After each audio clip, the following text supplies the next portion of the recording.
tackle. Brings in another tackle. And he could go.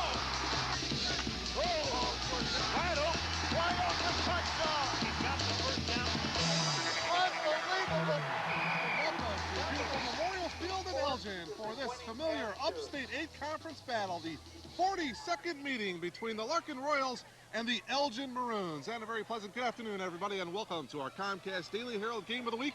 Alongside my partner Steve Moga, Mark Kruger, we're delighted to have you with us here this afternoon. Well, the Larkin Royals hold the overall edge, 24-17 in the series. They've won rather easily the last 10 years. They've won 8 of the last 10 years, including last year's 41-7 victory here at Memorial Field. But Steve, the Elgin Maroons come into this one 3-2, 1-1 in conference play. A 20-12 victory last week over East Aurora, and Garrett Hibbler had a pretty good game running the ball last week. Yeah, 92 yards for the third-year varsity performer. Obviously, he makes that wing T offense go, and he's going to continue to try and do that here today.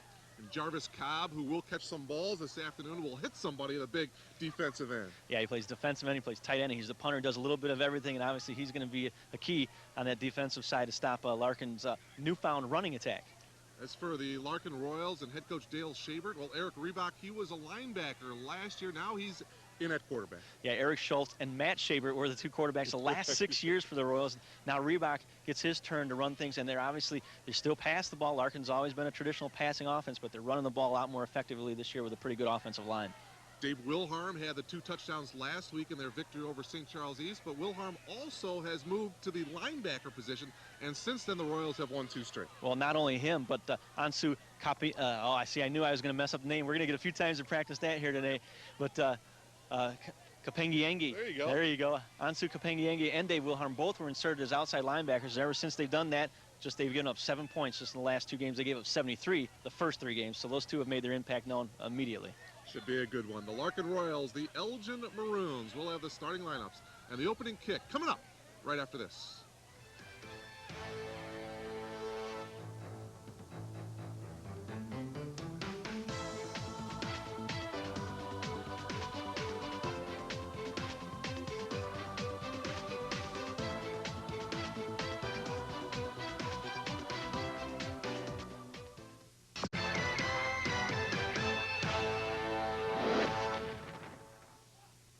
Welcome back to Memorial Field. Mark Kruger, Steve Moga. Let's go down to the third member of our broadcasting crew. Eric Schmidt is standing by. Eric, what have you got?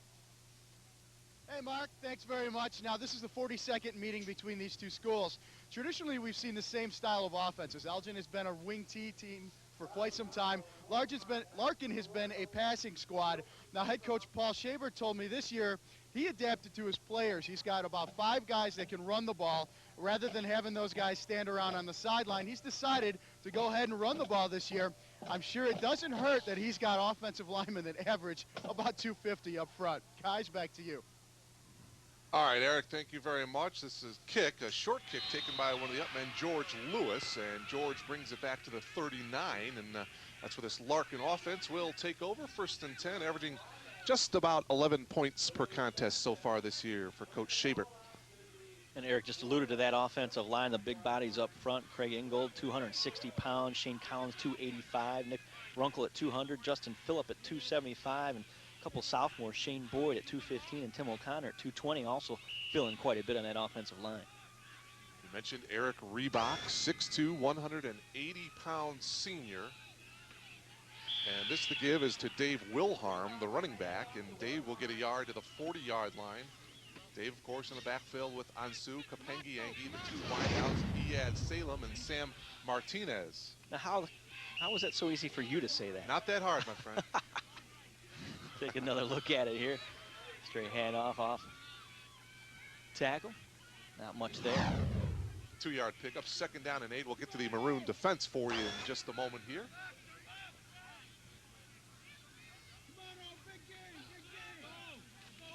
Reebok, play action, looking to his left, and he's got his man Wilharm, and he will get brought down close to midfield, but a flag thrown at the 45-yard line. Back judge threw the flag. Our officials today. Go ahead, my friend. You were quicker than me. You got the list before I did. Well, here's holding call against Elgin, says referee Kevin Gurley. The umpire, Dave Zeman, the linesman, Dean Harlan, line judge, Bill Cradaville, and the back judge is Darrell Rager. And Mr. Rager was the one who tossed the flag on that play. Up front for the Maroons, Carlos Henderson, Angel Garcia, Alex Rodriguez, Jarvis Cobb. Javel Cooks is the nose guard. The linebackers, Justin Opsal and Justin Reich. Corners, Justin Dismuke and Garrett Hibbler. And the safeties, Zach Teschner and Casey Cleason.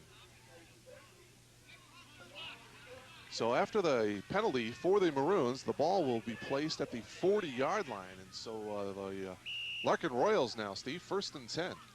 A lot of those names you just mentioned on the Elgin Maroon side, defensive side of the football, also playing offense. 9 guys primarily go both ways. And the give is to Wilharm, and he'll get to the 37. 2-yard pickup. Justin Opsal, the linebacker, was there on the stop. Another flag thrown. Well, the emotions already coming into play. You get an intense rivalry like this sometimes. There's a fine line between a smart play and an over-aggressive play that's not very smart. That was a personal foul against the Royals here. Yeah, we got a Royal that was downfield, a little overzealous in his blocking scheme there, well away from the football. Personal foul there. You see the sophomore game played earlier today, Steve, won by the Elgin Maroons. 28-13 was the final in that sophomore game. We're going to take a good look at Reebok. And Coach Dale Shabert, 9 seasons as head coach for the Larkin Royals. 6 of those they've been in the playoffs. They went 6-4 last year. They had quite a few big contributors. 11 of them, as a matter of fact, graduated, and so pretty much a brand new group in there for the most part. Ball at their own 47, 1st down and 25 for the Royals. The pitch is to Wilharm, and Wilharm will dive close to the 47. 7-yard pickup here. It'll be 2nd down and about 18. The injured Maroon limping off, Justin Opsal, the senior linebacker, and he is down.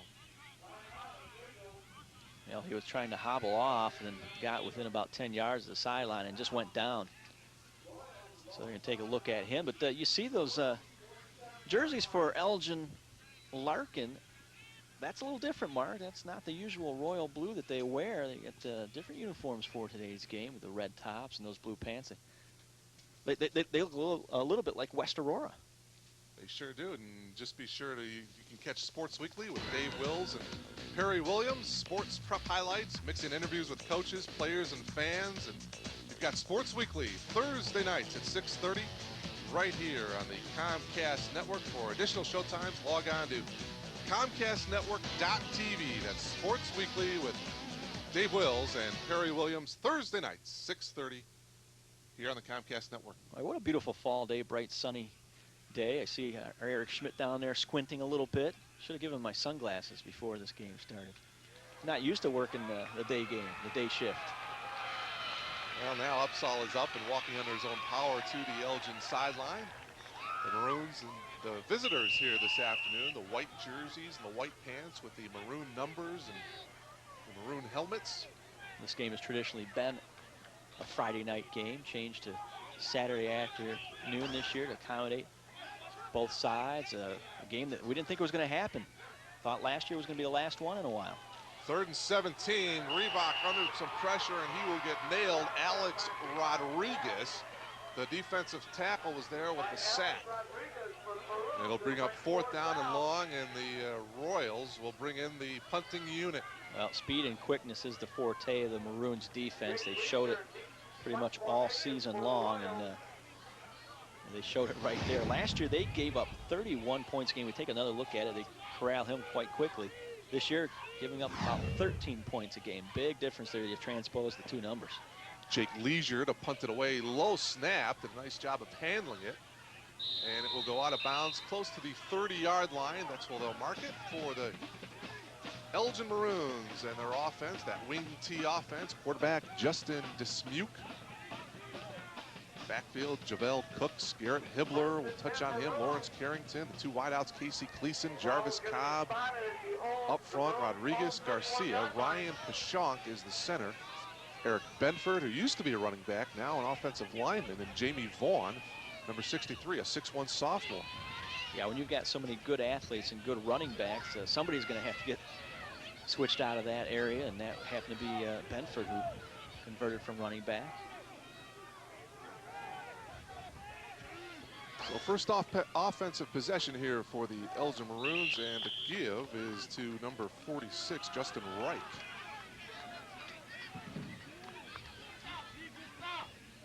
Reich will get to the 34, about a 3-yard, actually they call it a 2-yard pickup here, so 2nd and 8. 3 minutes gone by here in the opening quarter. Mark Kruger, Steve Moga, Eric Schmidt from Memorial Field here in Elgin. Well, the wing T hasn't changed, but coaching has for the Maroons this year. She mentioned Eric Wickman, first-year head coach. Barry Reed. The pitch, here's Garrett Hibbler as he tries to cut around the corner, and we'll get about 3 Royals knocking him out at the 40-yard line, and a late flag comes thrown in at the 43. Very late flag. Just take a look at Garrett Hibbler there. 92-yard game last week in their victory over East Aurora. Yeah, that was a 20-12 victory, 175 yards rushing as a team, and Elgin tried a little something different last week. Coach Wickman switched all his offensive linemen from the positions they've been playing the previous 4 weeks, switched them all. Every single guy, you're going to play a different spot, and it worked. Energized them a little bit, and everybody knows what roles to play, and they had a much better effort that way. You see the injured Maroon there. There's the penalty against Elgin. That's number 63. That's the sophomore, Jamie Vaughn, 6'1", 250-pounder, shaken up on the plays down at the 32, getting tended to. I'll touch on Coach Wickman a little bit more, Mark. He was a sophomore coach last year, led them to a 5-4 season, and he was an assistant on the varsity the previous 2 years, in 2000, 2001, when the Maroons made the playoffs, both of those seasons. So he's been around a little bit, but took over Barry Reed. Barry Reed's down at Plainfield South. They kind of took it on the chin last night. There are new kids on the block in that area. Obviously, Plainfield Central, the established program, and that's who hammered him a little bit last night. But he's down there, but his brother is still here. Ryan is the offensive coordinator here for the Elgin Maroons. 5-yard walk-off against Elgin, so it'll be 2nd and 14.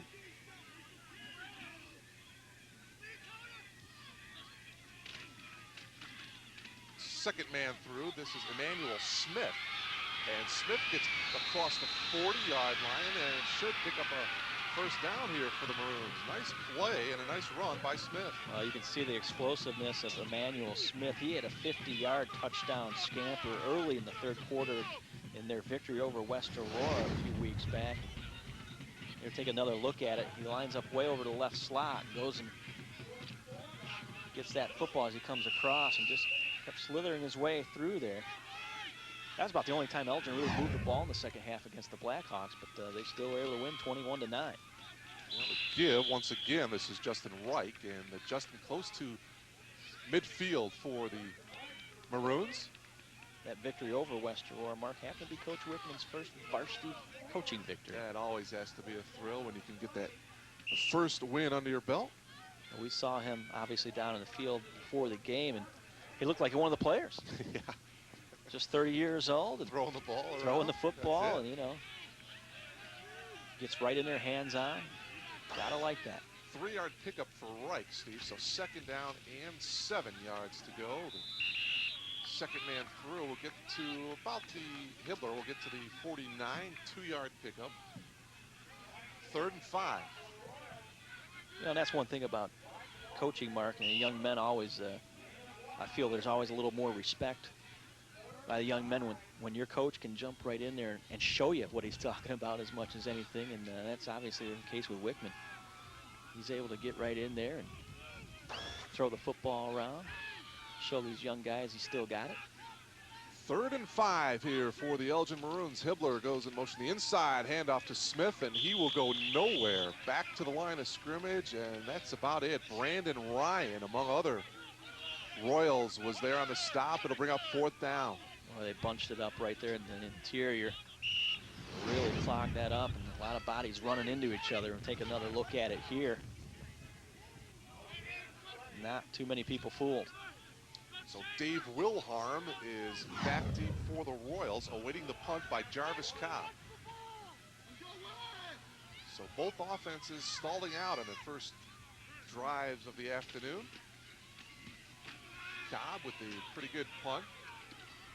Wilharm dances back to his own 15, makes one move, gets across the 20, and he'll get brought down at the 23-yard line, an 8-yard return for Dave Wilharm, and that's where the Royals will take over their second offensive possession of the ball game. 36-yard punt by Jarvis Cobb, and tell you how things went in their victory over West Aurora. The first time he lined up to do that against the Blackhawks, the snap sailed over his head, and he turned it into a touchdown. And they never looked back after that. It's making the most of your opportunities, You're not right? kidding. So 1st and 10, Royals here. We're halfway through the opening quarter, no score. And the pitch is to number 36, George Lewis, the sophomore running back. Gets to about the 26. 3-yard pickup. The other Upstate 8 Conference ball game playing this afternoon, Steve, Waubonsie Valley at Bartlett. A couple games last night, Lake Park, an easy victory over East Aurora, 42-6. Neuqua Valley knocked off Streamwood last night, 54-22. And St. Charles North easily over St. Charles East, 33-7. Pitched, Wilharm. Wilharm dances across the 30 to the 31. Brought down by Travis Napier. A couple of new kids on the block there, taking advantage of the older schools in their near territory. We saw Neuqua Valley beat up on Waubonsie Valley last weekend, so to speak. And you mentioned St. Charles North, the new kid on the block taking it to St. Charles East. Elgin will be at home next week against St. Charles North, so that'll be a big ball game. Lake Park, the team to catch, though, in this Upstate 8 Conference. 3rd and about a yard, and the Royals look to have the first down at the 35-yard line. Is Wilharm, and he will indeed get the first down for the Royals. Great surge by the big bodies up front. We alluded to that a little bit in our pregame about the big guys that Larkin has in that offensive line. And again, that's why this predominantly a passing offense over the years. They've gone a little bit more to the run, because they've got the personnel to do it. They've mixed it up a lot more this year than they have in the past. Reebok's still thrown for 550 yards coming into this game, 3 touchdowns, but they're running the ball a lot more too. Oh, the pitch to Lewis, and he is hit head on there by Alex Rodriguez, right at the line of scrimmage. Yeah, he touched on the Larkin numbers, Steve. They're averaging 154 yards rushing per game, 110 yards passing per game. So yeah, 772 yards rushing coming into this, especially the last 2 weeks. They really moved the football well on the ground. As you know, they started out the year 0-3, and then you know, they could have given up right there, but young men have stuck together, and 2 big victories the last couple of weeks. Coach Shavert says that, hey, confidence is building here at Larkin. 2nd and 10. Kapangiangi will get wrapped up by Justin Wright at the 43. About a 6-yard pickup for Kapangiangi. 6 foot, 185-pound senior. I think I'm just going to refer to him as Ansu from now on. What do you think? I think that's a safe bet. Or maybe just K-Man, huh? Kapangiangi. Kapangiangi, you see the move there. Strong young man, kept the legs going as he tried to cut to the outside. There, you can almost see the spelling there at the end of that. That's that's when you get in trouble, when you look at the spelling. It's obviously a tough one. Wilharm about a yard off the right tackle, close to the 45. So this will bring up 3rd and about 4 as we come up on the 3.5-minute mark of this opening quarter. Obviously, Ansu's last name, especially, indication of some heritage, perhaps from the continent of Africa, Mark. I'll throw out some Swahili for you here a little bit later if you want. Oh, absolutely. We welcome that. We're well diversified around here. I'll even give you the translation. 4th down, actually, 4 yards to go. Reebok will keep it himself, push it close to midfield.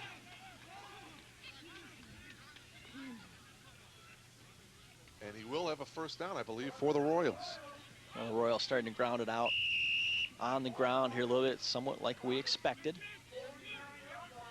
That was Again, a nice job by Reebok. He may have seen something over the middle of that defensive line and took it himself, grabbed the first down. So the Royals now just a yard shy of midfield.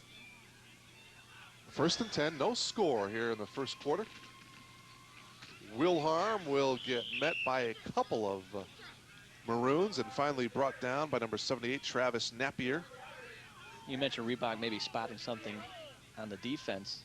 It always helps when you understand a little bit of what's going on that other side of the football. Reebok played on defense last year. He had a couple of interceptions. Now he switches the offensive side of the football this year. And, you know, maybe a little easier to recognize some of the things that the defense is trying to do when you've been on that side doing it yourself. A little advantage for him, I would say. 2nd down and 10. Reebok looking to the right that's got to be a flag, long, and Martinez was the intended receiver. The coverage there, Justin Dismuke. Yeah, well, Justin bumped him about 20 yards downfield. Immediately the flag flew. You can't do that down there, especially with the ball in flight already. That was a call I even could have made. You mentioned Eric Reebok with some big shoes to fill. Oh, you're not kidding. The Larkin Royals have had some fine quarterbacks. Defensive pass interference. There's the interference call by referee Kevin Gurley. Eric Schultz, Matt Shaver, we mentioned before. The quarterback's the last 6 years for the Larkin Royals. And Matt Shaver, now what, a junior at Wisconsin? Yeah, he's in Pennsylvania today. The Badgers are playing at Penn State. Of course, we talked about Ryan Reed and Barry Reed. How about Dale Shaver, the head coach? His brother Terry is the defensive coordinator for the Royals. Quick hit here to Ian Salem. Salem coming into the ball game with 16 catches and 111 yards with his 17th reception of the season, and he gets brought down to 31. Here's another look. Another look. It's a quick two-step drop right there in the flat. He's got a defender on him a little farther off. He knew he was going to be able to catch the football.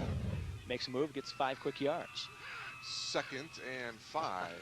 Kapangiangi bounces off one tackle, and he will go nowhere as finally Jarvis Cobb finally came in and brought him down. A chance to see the Royals mascot there a moment ago, Mark. Early in the season, I'd say it's probably a little warm in that costume. Today, just about right. Probably very, very comfortable in there. There he is. The Royals. 3rd down and 10 after that play. I only say that because my high school was also the Royals. Our mascot didn't quite look like that. 3rd and 10 here for the Royals out of the shotgun. Under a minute. Reebok with the quick hit to Martinez. And Martinez going nowhere to the 35, maybe a yard. That'll be about it. It'll bring up 4th down. And Martinez came in with 10 catches, 98 yards on the year. I'd say that wasn't going to get him over 100 necessarily. So Jake Leisure in to punt it again here for the Larkin Royals. Justin Dismuke will be back for the Maroons along with number 42, Garrett Hibbler. Winding down the first quarter. Leisure. And the return back to the, call it about the 17-yard line. And the next play will probably be the final play of this first quarter. Probably safe to say with just 4 seconds remaining. Scoreless first period. And certainly see that the Royals, there you see them, and the Maroons pretty evenly matched in this game. And like you mentioned before, the Royals have won 8 out of the last 10, but this year they come in a little bit closer, I think, in ability on both sides. Justin Dismuke, and the give is to Reich. And that will end the first quarter as Reich gets close to the 25-yard line, and that'll do it. First quarter, no score here at Memorial Field in Elgin. We'll head to quarter number 2 when we come back right after this.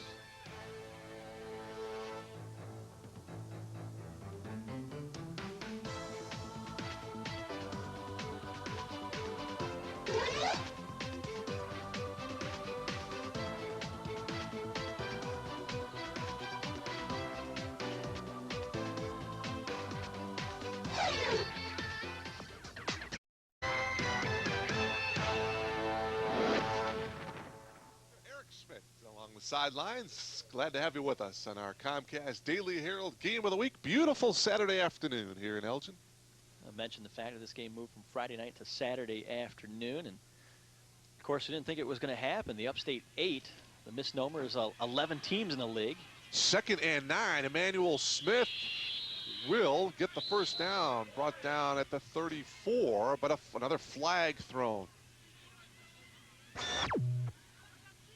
Let's see what this is all about. Flag was at the very tail end of that Pushing play. the back on White. Okay. Penalties hurting the Maroons here in the early going. Well, again, the emotion gets a little bit better of you at times, especially in an intense rivalry game like this. Both these teams play on this field. This is their home field for both of them. But as Alex Rodriguez mentioned in an article in the Daily Herald, he said, you know, yeah, they come over here to play their games, but this is our house. You know, you have to come over here to our house. And because, of course, Elgin, the school, is not far here from the field at all, whereas Larkin is on the other side of town. But the Upstate 8 with 11 teams, they'll have 12, I believe, next year is when South Elgin comes into play.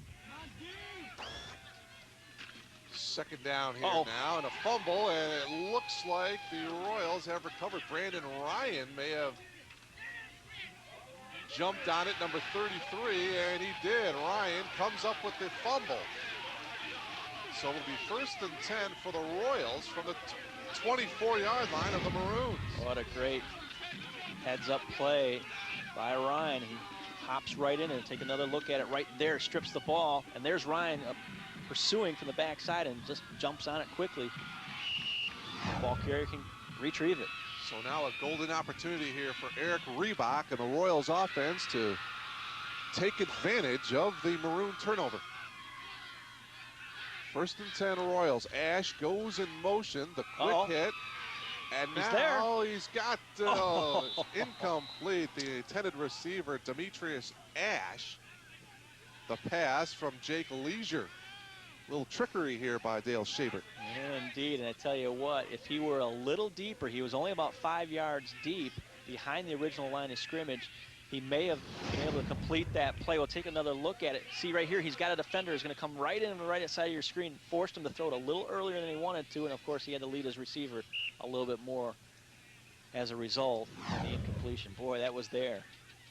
Looking for the quick hit, didn't get it. Instead, it's going to be 2nd and 10. Ball at the 24-yard line of Elgin. Up the middle running. Wilharm will get to the 18. 6-yard pickup, 3rd and 4.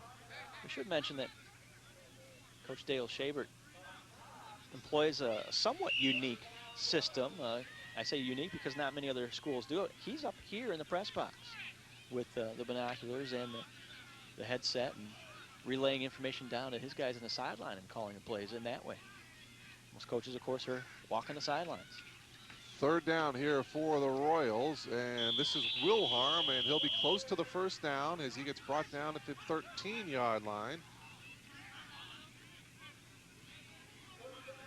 Casey Cleason, among others, was there on the stop, but it'll be a Royals first down. Well, you got to wonder, with 9 guys playing both ways for the Maroons, if that will catch up to them by the end of this game. We'll take another look here. Interior handoff. He bounces back toward the middle. Good job of using a little straight arm, the left hand, and switch back and pick up the first down. Royals in the red zone here, and this is Wilharm. Breaks one tackle, cuts to the inside, spins, and he'll get down to about the 2, where he's wrapped up by Justin Dismuke, the corner. 12-yard pickup, 1st and goal here for the Royals. Great second effort by Wilharm as he slashed back inside and broke a tackle. Just joined us, no score. It's been a scoreless first quarter. We're at the 10:22 mark of the second quarter. The Royals threatening. So they try to capitalize on the Maroon fumble. 1st and goal from the 2. Reebok will dive into the end zone, and he should have it. Nobody signaled. There now, we go. Finally, the line judge comes in and says touchdown for the Larkin Royals. Several of the Royals offensive linemen were saying, hey, he's laying in the end zone. He's got to be in. And they looked at the official who said, well, that's not my call. That's the guys on the side. And he couldn't see him with all the pile of bodies. And eventually, one of the side judges put his arms up. So Reebok to hold here now.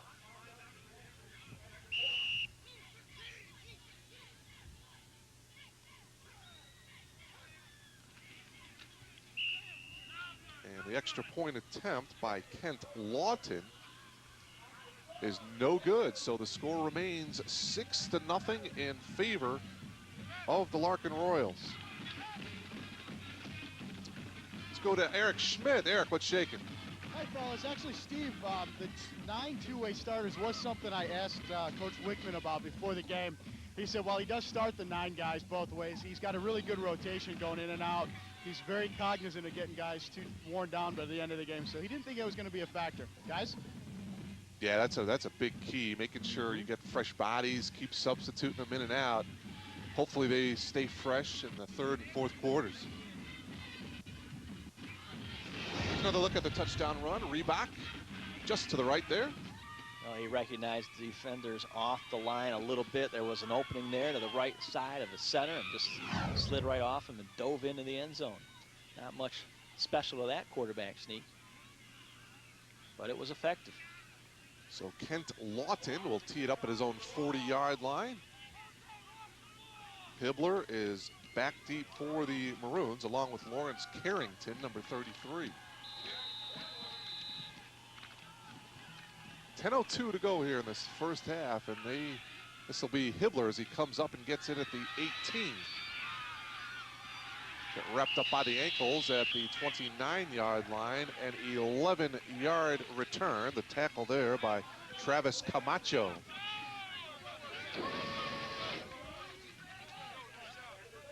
Well, Coach Wickman, who Eric talked about there, done a pretty good job of rotating those guys as well.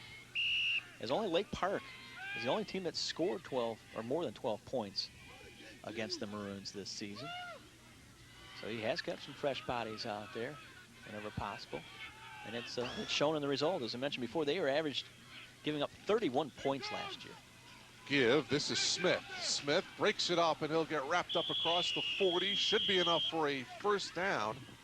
Kent Lawton, the inside linebacker, was there on the stop. They spotted at the 42, so a 12-yard pickup, 1st and 10 for the Maroons, who average over 20 points per game. Well, in their 3 victories, Mark, as we see it again, this is a similar play that Smith ran earlier in the game for about 11, 12 yards. He did it again. Comes all the way across, uses that speed. You know, you put athletes in positions where they can utilize their tools, and that's what they did there in that last play. This is Hibbler, and Hibbler gets across midfield, close to another first down here for the Maroons. Suddenly they're running the football with some effect here. Mark, they're averaging about 200 yards rushing in their 3 victories. In both their losses, they came up with less than 70 yards rushing. They just were held in check big time. And here Larkin, as a result here, is going to take a timeout where they see 2 plays in a row. Suddenly they're running the ball rather effectively against them. That was a 9-yard pickup by Hibbler, so it'll be 2nd down and 1 after the timeout here. 9 minutes and 12 seconds remaining here in this first half. 6-0 in favor of the Larkin Royals, but the Elgin Maroons certainly can put some numbers on the board. In week 3, they put up a double nickel against Auburn of Rockford, 55-3. Ouch. Last week, of course, 20-12 victory over East Aurora. And there you take a look at the Upstate 8 Conference. You see Lake Park, 4-1, Bartlett and Neuqua Valley up there as well, Streamwood. And there you take a look at Larkin, 2-3 overall, 2-1 in conference play. And the rest of it, you see Elgin, 3-2, Wabansie Valley. Well, that's a disappointing season for the Warriors at 1-4. And St. Charles East, DeKalb, and East Aurora finish up the rest of the Upstate 8 Conference. Wabansie Valley's only victory is against Larkin, a 28-12 victory. And that one, they unveiled the Paul Blaylock show somewhat for the Warriors. 2nd and 1. Dismuke is going to throw the ball, and it is complete to Smith. First down at the 43-yard line of the Royals. So the Maroons here effectively moving the ball downfield to start the second quarter. On 2nd and 1, the Royals certainly thinking that the Maroons are going to keep the ball on the ground, but the sneak to the air found his man, Emmanuel Smith. 8-yard reception, 1st and 10 from the 44-yard line of the Royals.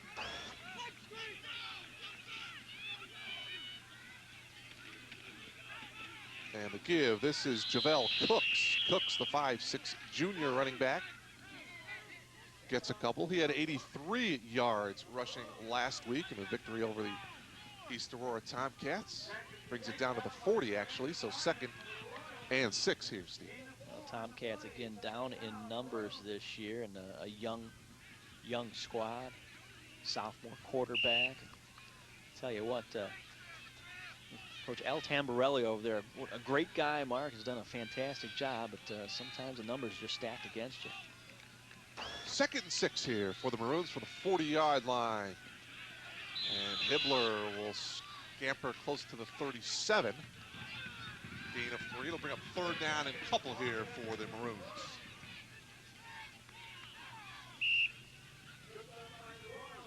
Elgin moving the ball here now.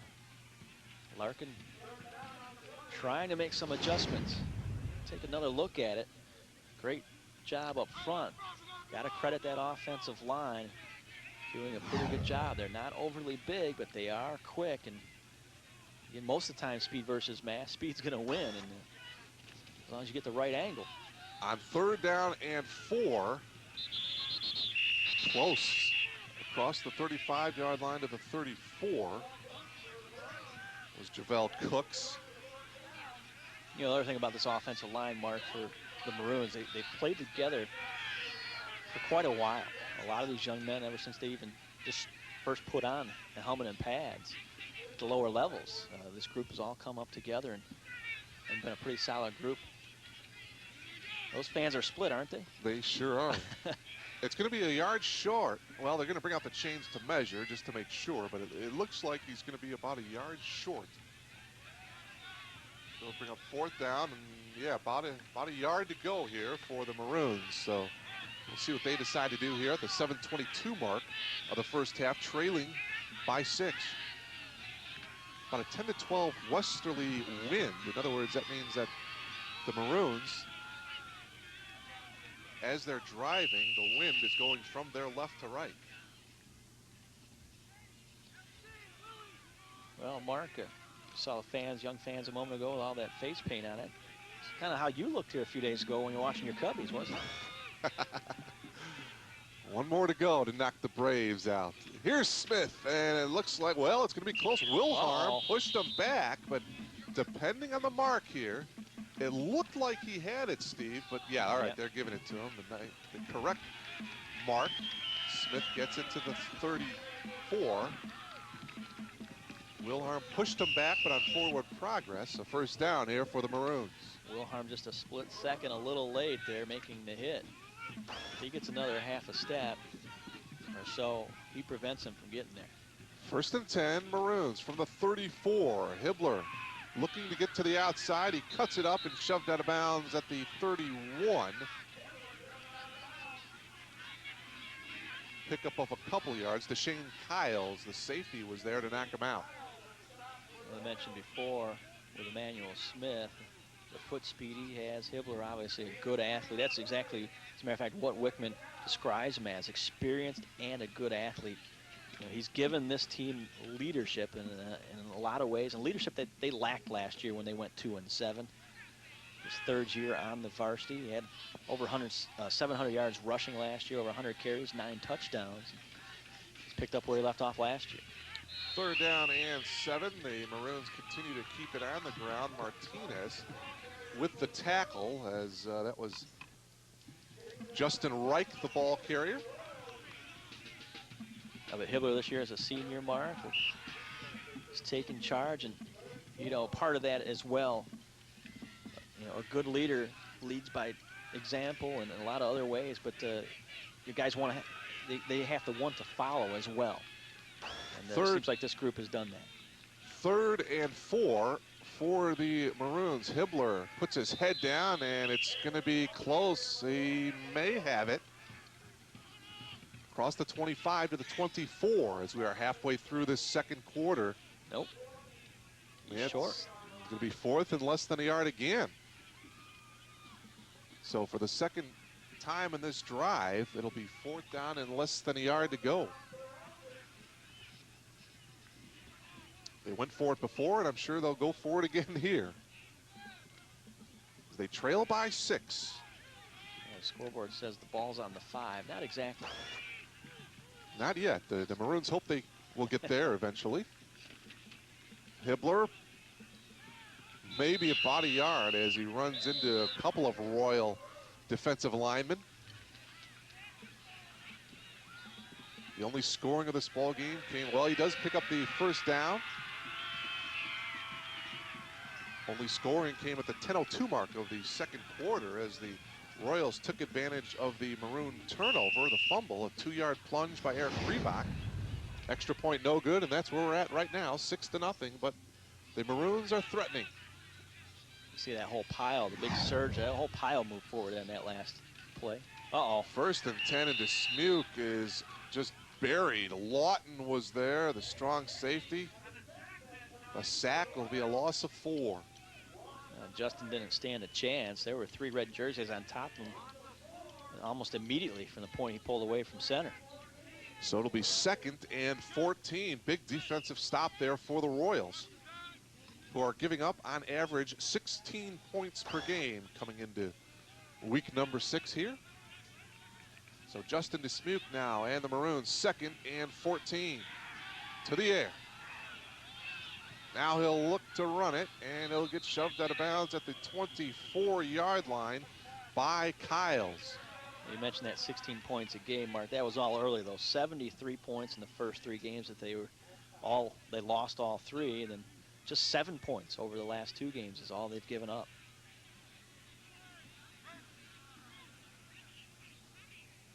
Again, they've made the adjustment ever since Wilharm and Pengaenge gone into the linebacker spots.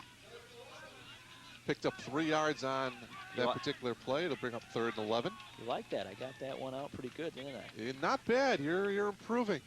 Still got to work on it, though. I'm going to test you with some Swahili before this game is over. 3rd down and 11 as we approach the 4-minute mark here this first half. The Royals on top, 6-0. Quick slant pattern, and it is complete to number 82, Casey Cleason, the senior wideout. Pretty pass there from Dismuke to Cleason. Yeah, 2-step drop and just throws a bullet there in the slant pattern, as you mentioned. Nice grab by the big guy. Here you see Cleason again. Coming to the left side of your screen. That was a bullet. 10-yard pickup and a 1st down at the 11. Couldn't help but catch that one. It hit it right in the chest. So the cradled it in. Maroons can still pick up another 1st down. Hibbler, the ball carrier, as he gets wrapped up initially by number 35, Kyle Scott. Boy, has this been a long and sustained drive or what? Tell you what, the Royals put their points on the board, that touchdown early this second quarter, and it's been almost the entire second quarter here with the Maroons driving the length of the field. Now they're going to say his knee hit down right at the 10-yard line, so 1-yard pickup. 2nd and 8 yards to go, actually a 2-yard pickup. Hibbler goes in motion, they fake it to him. Dismuke fumbles, ball loose, and it looks like Mark Chambers has picked it up. It is indeed Alcid Chambers, the senior safety, picking it up for the Royals, and wow. You see the air coming out of the balloon of the Maroons. Well, the turnover earlier led to the first touchdown. Here you see a little miscommunication. It's almost basically a broken play, and ball just stripped there. And the red jerseys jumping at it first. Well, that Maroon drive lasted almost this entire second quarter at the 3:18 mark. And then come up empty, though, is what's disheartening about it even more so. So before the Royals can get this play off, a flag thrown. control the football, move the football the length of the field, and then come up empty. Got dead ball, encroachment on the defense. So a 5-yard walk off against the Maroons, offsides. 3 minutes and 17 seconds to go here in this first half. Eric Reebok and the Royals looking to add to their 6-point lead.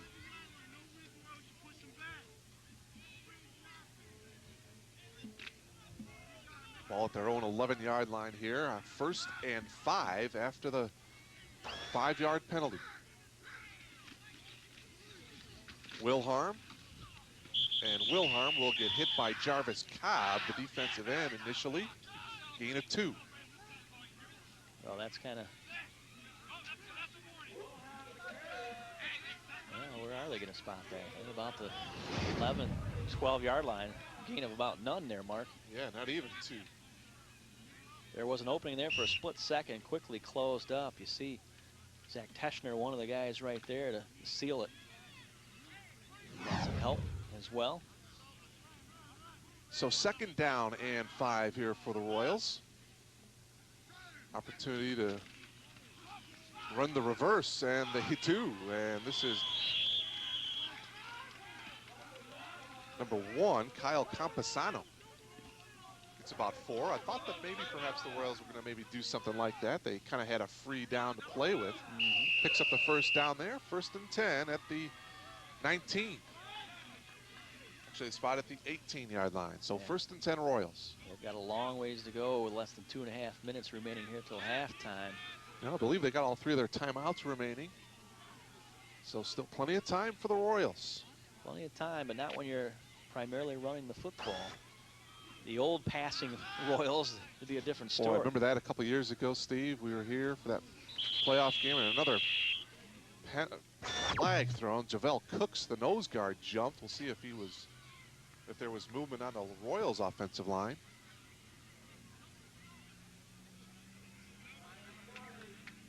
Here from Kevin Gurley, the referee. A dead ball, encroachment on the defense. Well, Javel Cooks was not drawn offside. Another 5-yard walk-off against the Maroons, and that will give the Royals 1st down. Well, things that drive coaches crazy, Mark, penalties, obviously, but even more so in a situation like that. We're down to 2 minutes to go here till halftime. You stop the clock for them and give them 5 yards. You know, you want the clock to run out on them here before they can get anywhere down the field. Under 2 minutes here now. 1st and 10 for the Royals. Reebok going to the air. Kapangiangi had it and dropped it. Incomplete. Teschner was there on the coverage for the Maroons.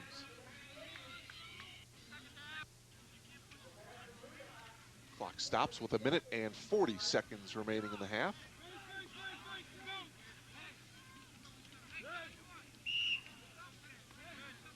We're in Elgin, Memorial Field. Elgin and Larkin. Here's another look at the drop pass by Kapangiangi. Yeah, had a defender coming up, not a really good one, a little wobbly, but Pyongyang should have had it. Ansu probably there, you see him slam the turf, a little upset at himself. Knew he should have had the 1st down. 2nd down and 5 as Lewis goes in motion. We've got another flag thrown. Well, a little self-destruction on both sides here. A dead ball, false start on the offense. So 5-yard walk-off against the Royals. 1 step forward, 2 steps back, huh? Minute and 40 seconds remaining. You take a look at the band ready to perform at halftime here at Memorial Field. You got a shot there a moment ago of Larkin coaching staff. Of course, we mentioned before, head coach Dale Shavert up in the press box. Terry Shavert, the defensive coordinator. Pat Astorio and Mike Rios, other assistant coaches. 2nd and 10 after the 5-yard another walk-off botched. and a botched play, and Reebok will get wrapped up by Jarvis Cobb. A loss of a couple here. Dale Shavert not liking that, and the Maroons calling a timeout here as they think that they can perhaps get the ball back here. 1 minute 32, and why not? The ball is at the Royals' own 15-yard line. Exactly. The Royals have somewhat shot themselves in the foot here the last 2-3 plays.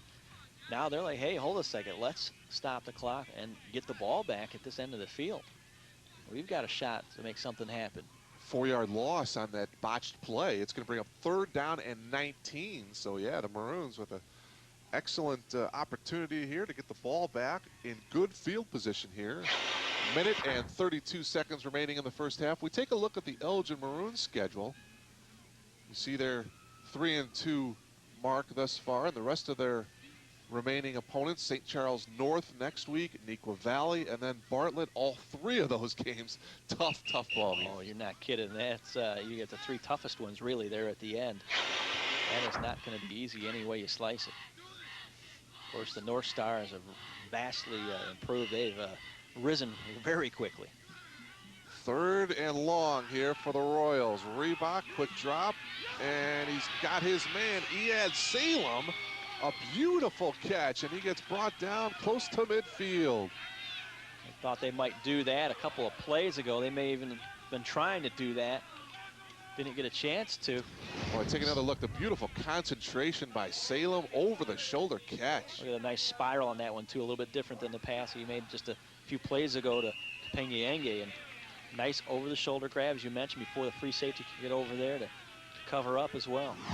That's a big play here for the Royals. 1:16 remaining. Clock continuing to run here. Just shy of midfield. Reebok going deep again. Martinez, and a nice job right at the very end. Dismuke put his left arm in there and knocked it away right at the very end. Great play by Justin Dismuke. Stuck his arm up as he's running. You can't see it here. He's running. He's got his back to the football. The ball's coming, and he just sticks his arm right about where the receiver's hands were at and knocks the ball away. Because he was beaten by a step on the play. That's about all you can do, is reach up and hope that he hits your arm with the ball. So it'll bring up 2nd down and 10 now for the Royals. 1:04 seconds remaining. See if Reebok goes to the air once again. Nope, instead they keep it on the ground, and about a 1-yard pickup. Dave Wilharm. He is in Elgin territory here now at the 49, but the clock continues to run. 52, 51, 50 seconds remaining. Well, as they spread things out there with the last couple passing plays, thought maybe something would be open up in the middle for the run. The Maroons stayed at home. Made a great play in the interior, that defensive line. The front 4 guys, actually 5, doing a great job for the Maroons. Reebok out of the gun now here for the Royals. Out here is Wilharm, and a beautiful tackle. Zach Teschner, the safety, came up and made a nice open field tackle to bring up 4th down and 9. Well, Carlos Henderson brought the pressure from the weak side. 6'4", 195-pound sophomore. Put a pretty good hit on quarterback that time. Reebok took a shot. Yeah, once again, the Elgin Maroons calling a timeout here with only 7 seconds remaining in the half. Well, they'll burn a timeout here to make Larkin punt this ball. Anything can happen. They're hoping for something good, whether it's a bad snap or a block, or, hey, give yourself an opportunity to run one back. Otherwise, the Royals will just let the clock run out here in this first half, so they want to get a shot at it. Mentioned the only scoring of this first half, once again, coming at the 10:02 mark of the 2nd quarter. 2-yard run by quarterback Eric Reebok for the Larkin Royals. Extra point was no good, so that's where we're at right now. 6-0 in favor of the Larkin Royals. Larkin, as we mentioned, coming into this game, a 2-game winning streak, knocking off St. Charles North 2 weeks ago and St. Charles East last week. That was a 12-0 victory versus St. Charles East. 170 yards rushing for them that game. Wilharm had 121 yards and both touchdowns. A 2-yarder and a 50-yard run, I believe, in that ball game. Yeah, the defense was key in that game. They held the Saints to 4 first downs and only 86 yards of offense. All right, Steve, here we go. The Royals with 3 wide receivers to the top of your screen. Out of the shotgun, the quick hit to Salem. Salem has a block in front, but he's wrapped up from behind at the 37-yard line by Casey Cleason, and the clock stops with 2 seconds remaining as they move the chain. Well, no, timeout. Okay, Yeah, they did get a first down, but the Royals call a timeout. Yeah.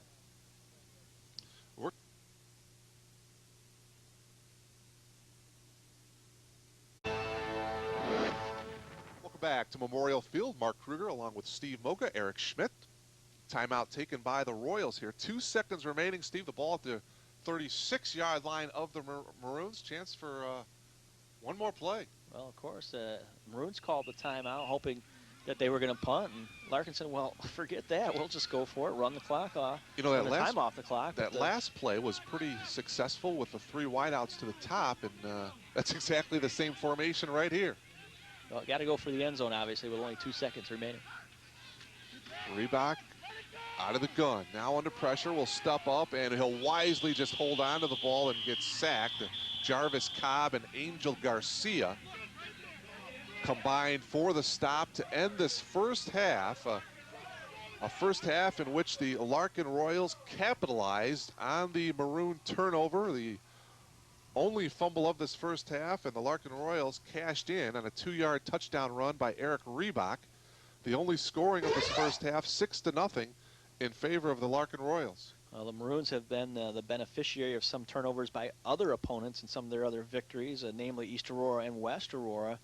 They were able to take advantage of those teams' miscues and score points on their way to victory. And of course, there on the flip side of that here is a fumble by them earlier in this game, and toward the end of that first quarter led to an early second quarter touchdown for the Royals. And just when they were marching in to score themselves, they fumbled again. And Larkin getting the ball back here with about 3 minutes to go until halftime, moving it down here within somewhat scoring, striking distance before this first half ended. But some miscues on both sides with penalties. That's one of the things I'm sure the coaches are going to address here at halftime. It's, hey guys, this is week 6. It's too late for us to be making those kinds of mistakes. Well, if you're the Elgin Maroons, Steve, you know, you're only down 6 points, but you have to feel pretty darn good about yourself. I mean, that second quarter, I don't want to say dominated, but you controlled the time of possession, and you had the costly the turnover there down, and you know, they're right in this ball game, only down 6. Oh, indeed. They marched pretty much the length of the field before they fumbled themselves down within that 10-yard line when they looked like they were going in to score. Ate up most of the second quarter in a real good ball control offense. So you prove that you can move the football on them. You can do some things. It's just, again, going to have to be tightening things up and not making any miscues here in the second half. Let's go down to Eric Schmidt. Eric. Thanks, Mark. I've got Coach here.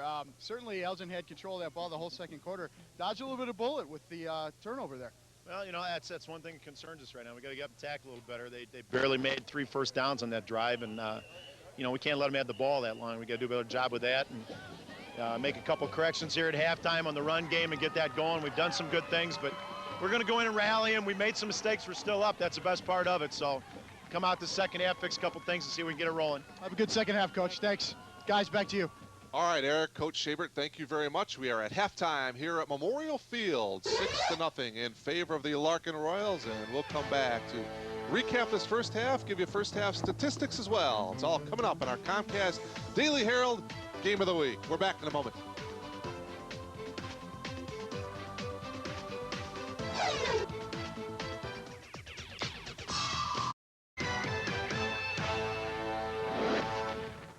Welcome back to Memorial Field in Elgin. Mark Kruger, Steve Moga, along with Eric Schmidt. Halftime score, 6-0 in favor of the Larkin Royals. Let's go down to Eric. Thanks, Mark. Now, Coach Wickman, we knew coming in that this was going to be a battle of the trenches. You're certainly winning that up front. Just got nothing to show for it yet. We told the guys at halftime we just got to work on our consistency.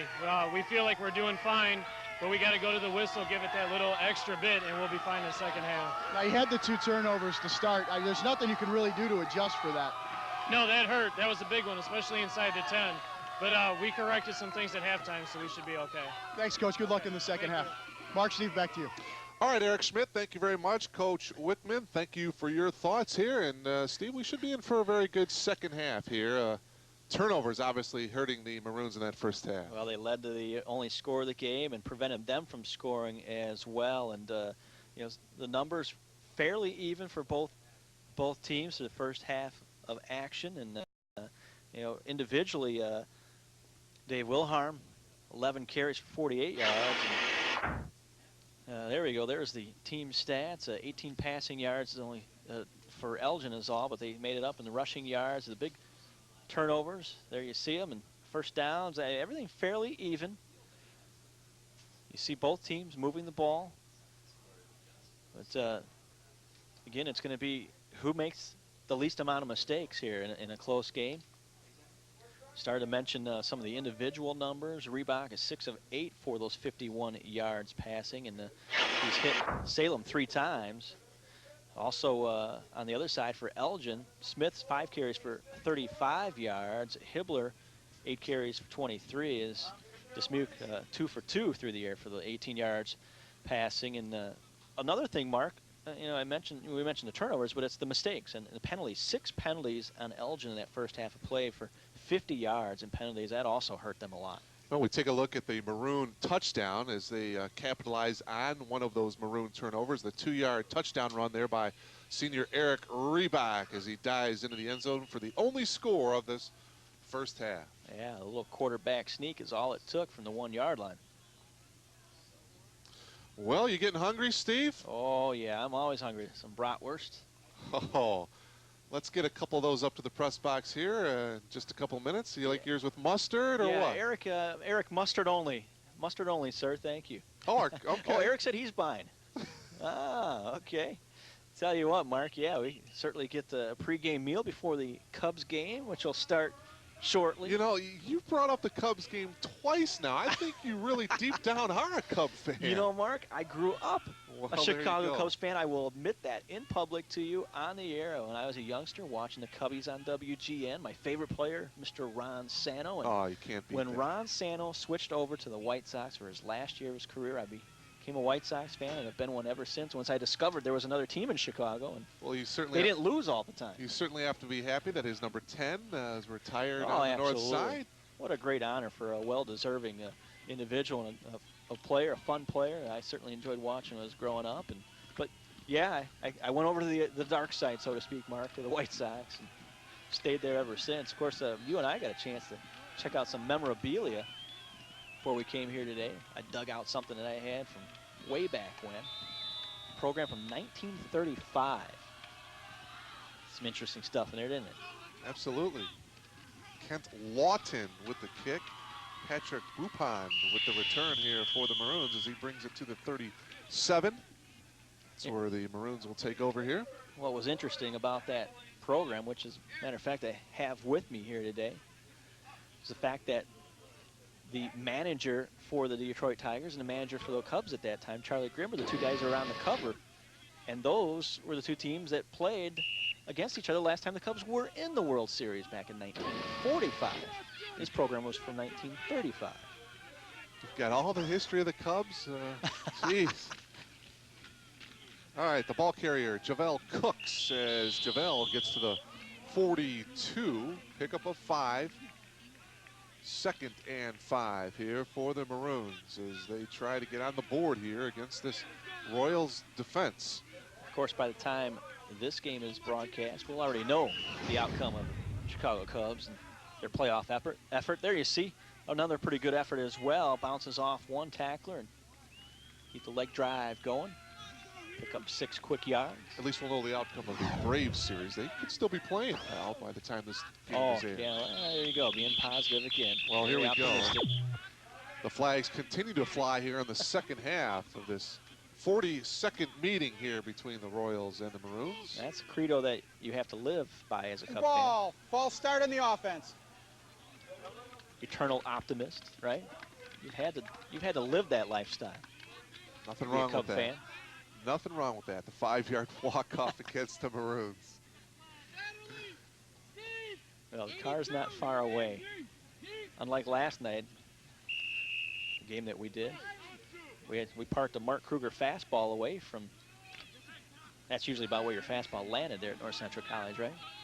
Of course, we did the Naperville North, Naperville Central Spencer Crosstown Classic on October 3rd. The pitch. Here's Smith. Smith does a nice job of cutting upfield, and he'll get to the 47. He's going to be short of the first down, however. Sorry, my friend. We've had a great opportunity to see some of the best rivalry games in Chicagoland this year. Obviously, this one, a long-time rivalry, 42 meetings last night. The Napervilles, their 35th meeting. I got to go to the East Aurora-West Aurora battle earlier, the 111th meeting between those two schools. You see the tail end of that play. You got upended, and a lot of red jerseys there swarming to the football. 3rd and 3 here for the Maroons in their wing T offense. They try to get on the board here. Here is Javel Cooks, and Javel will have a first down for the Maroons to the 47. Brought down by several defenders, including Kyle Scott. Next week, we'll also see another big rivalry game. Wheaton-Warrenville South at Wheaton North. Of course, in this conference, the Upstate 8 Conference, everyone's shooting for Lake Park. The Lancers with their victory on October 3rd. It was their homecoming victory over East Aurora, 42-6. They're now 5-1. Their only loss coming in week 1 to Naperville Central. The Redhawks shut them out 21-0. The Maroons keep it on the ground. Garrett Hibbler will get to the 48 of Larkin. 2nd and 6. St. Charles North also a victory yesterday, and Neuqua Valley, those schools both 3-1, right on the tail of Lake Park. There you see it again, Hibbler. Got some explosiveness, quick first step, drives hard to the opening. Second man through is Smith. He breaks a tackle. He breaks Martinez's tackle. Still going to the 22. 1st and 10 for the Maroons. You can see Emmanuel Smith. He's a game breaker. He's got some breakaway speed. He's not that big, but he stays on his feet. Good balance, and they list him at 5'7", 175 pounds. You see the tail end of that run just now. 23-yard gain by Smith. That brings the ball up at 22. 1st and 10. 3 minutes have gone by here in this 3rd quarter. And he certainly gives the Maroons the big play capability. Now it's Javel Cooks, and Javel gets across the 20 where he gets tripped up to the 19. 3-yard pickup, 2nd and 7. Smith, the leading rusher so far today for these Maroons. That last run putting him over 50 yards. Boy, Elgin, Steve, once again, a long, sustained drive. And, hopefully, Coach Wickman, hopefully this one does not end in another turnover. Here's Smith. Oh, and he will just get whiplash back at the 23-yard line. Brandon Ryan, 6 foot, 220-pound junior, just wrapped him up around the waist and whipped him down to the ground. Oh, Brandon Ryan played rodeo right there. Wrapped up the ball carrier, and like you say, whipped him down. I don't know how many points you get for that in a rodeo. You wrap him up like that. 3rd and 10 yards to go. Back to the 22.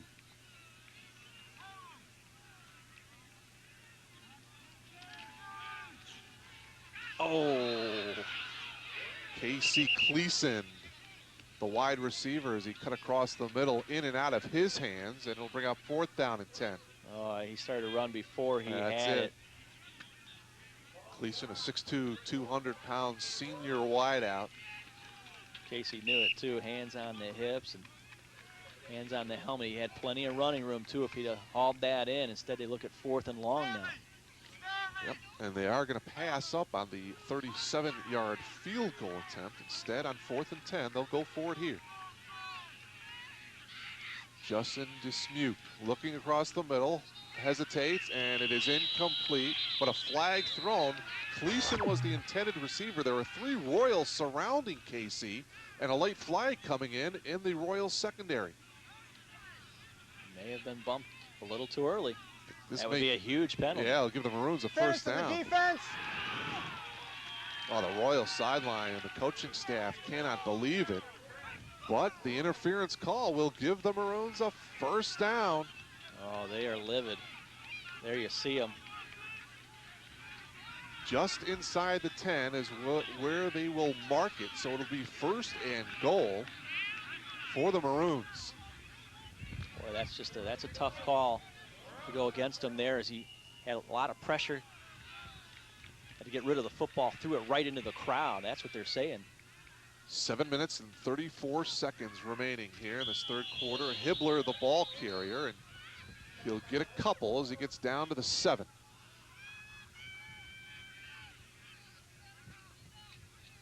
The bottom of the pile, Brian Stanley, the junior inside linebacker, was there. 2nd and goal from the 7. Take a moment and mention Elgin's coaching staff. Obviously, saw Eric Wickman at halftime with our Eric Schmidt, Ryan Reed, the defensive coordinator, Reggie Richardson, and Brian Archibald, other assistant coaches. 2nd down. This is Smith, the second man through. He cuts back, breaks a tackle, and he is in the end zone. 7-yard touchdown run by Emmanuel Smith, and we are tied at 6. See again the explosiveness, the quickness of Emmanuel Smith. So he darted through the opening and kept going. Not overly big. There you see him.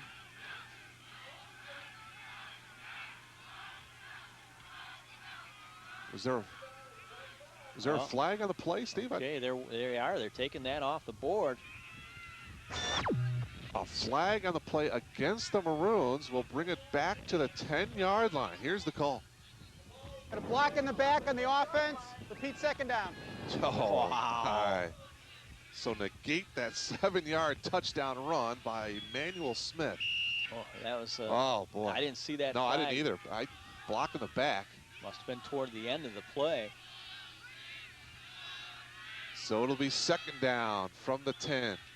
Again, it's Emmanuel Smith, and again, he'll try to cut back, but he'll get back to the 10-yard line, and that's where he will get brought down by Kent Lawton, but some more flags are thrown. That looked like the exact same play, and unfortunately for Elgin, the exact same result. A holding call this time. And this will push him back 10. This will push him back all the way to the 20. The Maroons are hurting themselves, no question about it, with the penalties here in the red zone. Oh, that's tough. On the offense. Kevin Gurley, the referee, with the call. So it's going to be 2nd and goal for the Maroons from the 20 now. 6:52 remaining here in this third quarter. It's still 6-0 in favor of the Royals. That Maroon touchdown taken back by a penalty. 2nd and goal. They fake the inside handoff to Smith. And the pass is complete. Jarvis Cobb, touchdown, but hold everything. Another flag thrown at the 5. Well, this time they're going to get Casey Klesen for a push in the back. Tell you what, Casey would have just been better off just to stop and stand where he was. He put a hand on the back of the defender who was there right next to him. Beautifully thrown ball 5-yard line. Justin Dismuke to Jarvis Cobb. In the back on the offense. Oh, boy. So a 2nd touchdown for the Maroons is brought back by a penalty. A legal block by Casey Klesen. Man, here's another look. He's forced out of the pocket here. Was setting up there. He knew there was pressure coming from the front and the back. Rolls over. There's his man right there. And there you see it just to the back. You see right there, the lower left of your screen. That's the Royal who went falling head first as he got shoved in the back as he turned around, and Klesen just ran into him. So it'll be 2nd and goal from the 15-yard line. Dismuke looking to the air now, gets flushed out to his left. Lawton applying the pressure from behind, and Dismuke will get brought down by Alcid Chambers, the strong safety, at about the 12. What a great open field tackle by Alcid Chambers right there. He stayed at home. It was his job to stay over there on that side and kept his ground. Darted for the legs and upended the ball carrier. And no flags on the play. We've got an injured Maroon, number 65, Angel Garcia. This would be a big blow to the Maroons. Angel going both ways on the defensive line and the offensive line. 6 foot, 235-pound senior. Looks to be holding his right leg there. Perhaps just maybe got cramped up just a little bit. Well, That's exactly what could be happening there, Mark, is when you play both ways like that, it's just going to take a toll. Well, we take a look at the Larkin Royals and their schedule coming up. There you see it, and the final 3 games that they have next week against DeKalb, and then they play a very, very tough Freeport team. Freeport 5-0 going into week number 6, and then Streamwood, the Sabres, to finish up in week 9 of this 2003 IHSA football season. DeKalb Barb's struggling again this year, and that will be their opponent next week. And like you mentioned, Freeport, that will not be an easy task. And you get Streamwood at the end there, also a very tough game.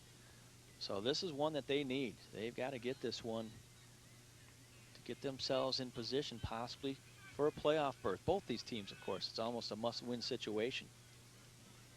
Just because of the other games they've got lined up on their schedule, it's going to be awful big hurdles to cover, of course, to climb over. And you got to get a big win here today to start it off. Well, Angel Garcia is up. He's walking under his own power, but very, very slowly as he's limping off to the Elgin sideline. Which is a unique situation for the Maroons and their fans here today, to stand on that visitor side and look into the sunshine here, because they're normally on this side of the field, again, playing all their home games here. Friends, you can join Lisa Prati as she highlights the latest in-demand movies and events, plus offers movie and wrestling trivia contests to win great prizes. Catch Channel Surfing with Lisa Friday nights at 6, right here on the Comcast Network. Hey, our own LA woman, Lisa Prati. Got it, brother. 3rd and goal here for the Maroons. Across the middle, tipped, and it is incomplete. The intended receiver, Garrett Hibbler. And that'll bring up 4th down. And now it looks like we've got an Elgin Royal out on the field at the 15. That is not a good sign. Possibly a right leg. You know, Larkin Royals can hardly afford another injury. They had Nick Lopez dislocated his hip in that Wabansie Valley game. The game was delayed 30 minutes while they attended to him before they could get him off on a stretcher. And, you never like to see injuries, and especially severe ones. Nick Lopez certainly missed by this squad. Well, this drive, the Elgin Maroons, 2 touchdown opportunities, both brought back due to a penalty. Officials timeout on the field. We'll take a timeout here as well. 6:02 to go in the 3rd. 6-0 Royals, and we'll be back to Memorial Field right after this.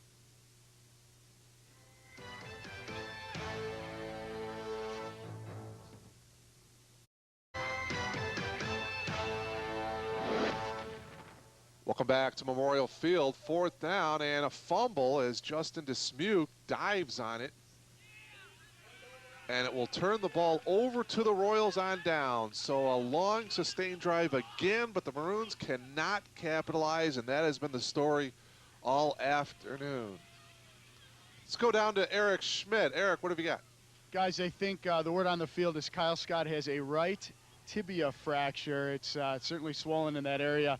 Guys on the sideline tell me he's one of the toughest guys on the team. It certainly would take a pretty serious injury to bring him down and keep him down like that. So hopefully it is worse than it looks and he'll be back quick. Guys? All right, Eric, thank you very much. Boy, that is tough. The starting nose guard, Kyle Scott, taken off into an ambulance here at Memorial Field. A 5'10", 180-pound junior, and certainly we send along our best wishes to Kyle. 5:40 to go here in this 3rd quarter now as the Royals take over. It's 2nd down and 10 now for Larkin.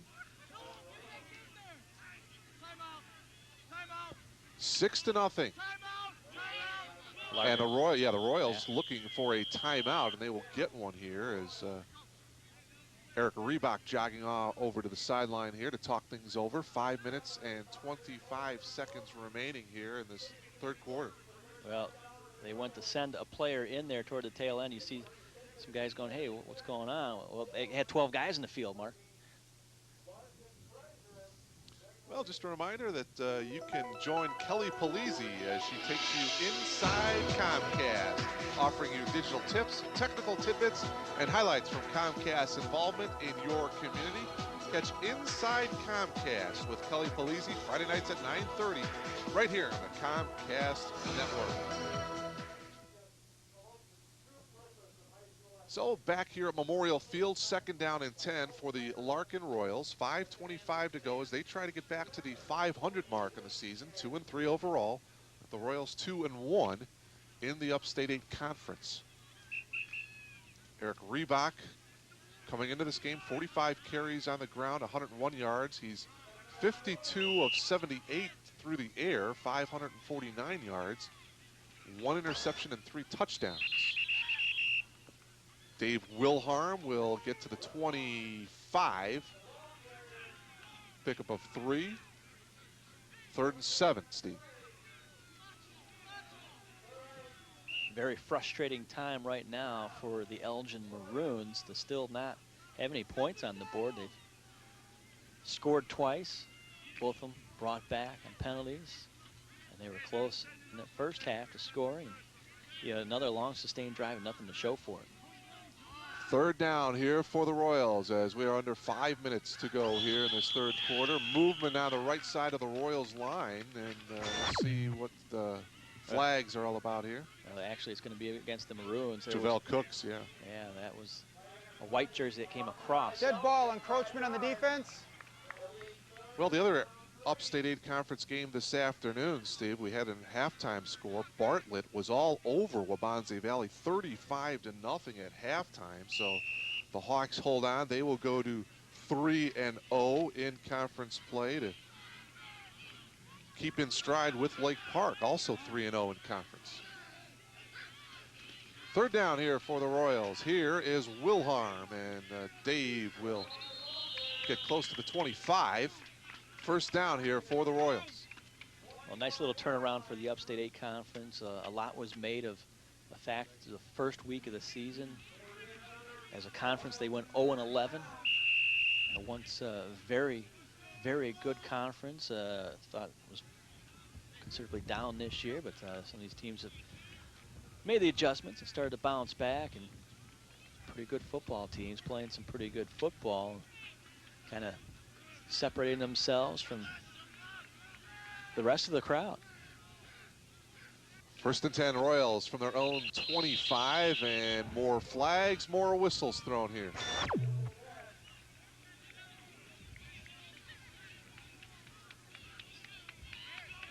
Kevin Gurley's had a workout here this afternoon. Procedure call against the Royals. Another 5-yard walk-off. Dead ball, false start in the offense. Be 1st and 15. Back to the 20. Not exactly the kind of workout I imagine he would prefer, but the fact of the matter is you can't have these kinds of penalties in week 6. Got to be driving both coaches crazy right now.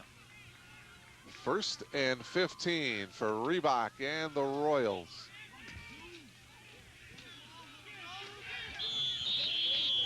Pangiangi to the 25. Some nice second effort there. The feet continuing to plow through. 5-yard pickup.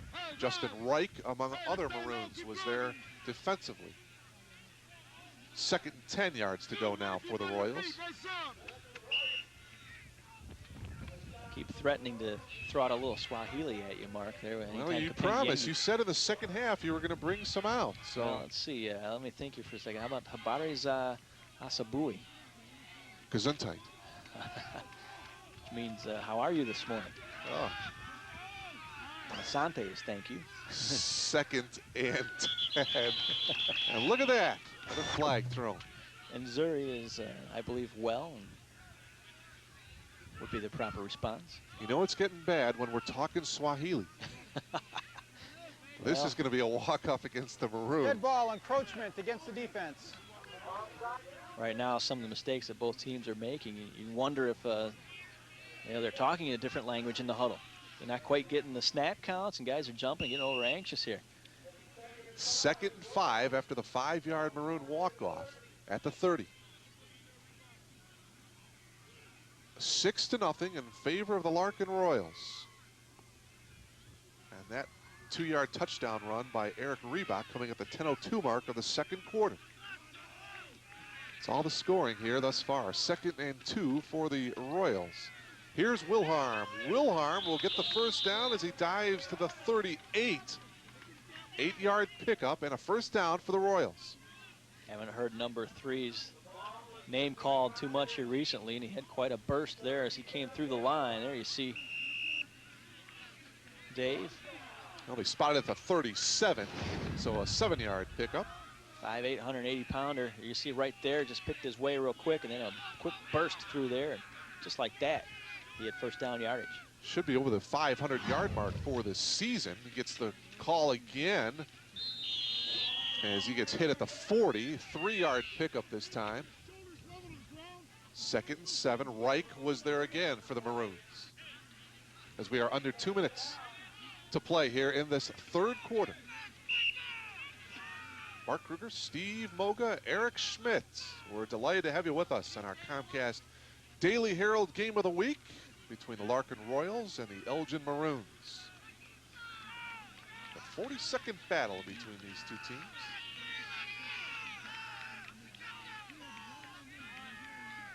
Second and 7. Reebok handing it off about a 2 or 3 yard pickup.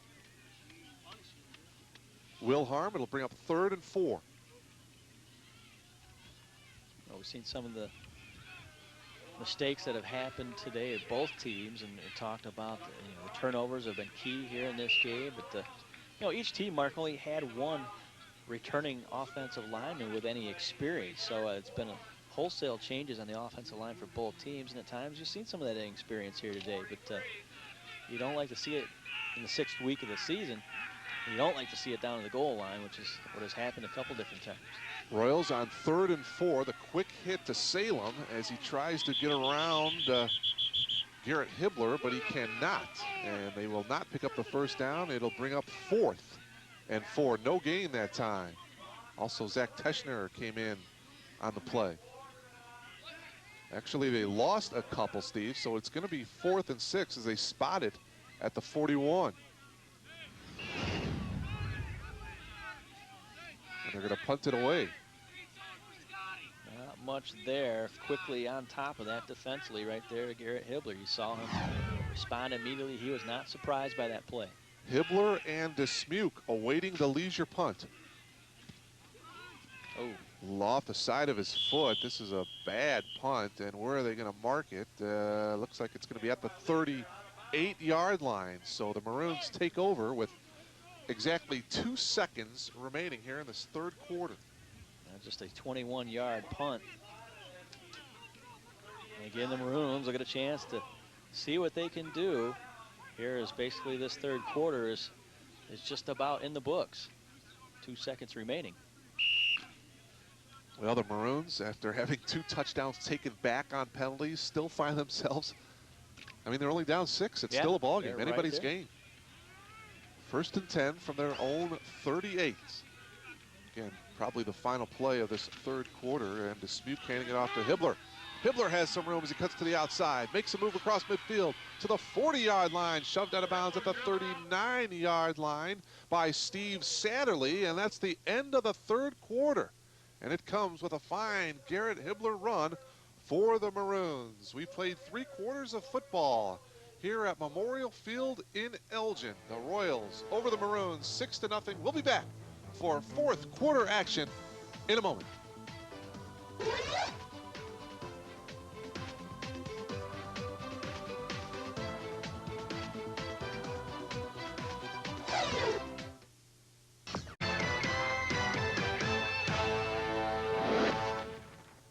Welcome back to Memorial Field. A 25-yard run by Garrett Hibbler of Elgin ends the 3rd quarter and gives the Maroons a pretty good field position here. 1st and 10 from the Royals 37, Steve, as we take a look at some of the crowd enjoying this one here on a Saturday afternoon. Yeah, the Elgin student body over there on the far side have been standing throughout most of this entire game. And again, this game switched to Saturday afternoon. I think it's kept the crowd down a little bit, but this certainly was a crowd pleaser right here. A little stutter step. Right here, he cuts to the outside, loses his balance. Otherwise, he might have gotten a little bit more out of this. Still a very nice run, 25 yards there. You see him stumble a little bit. Eventually, Satterley tracked him down.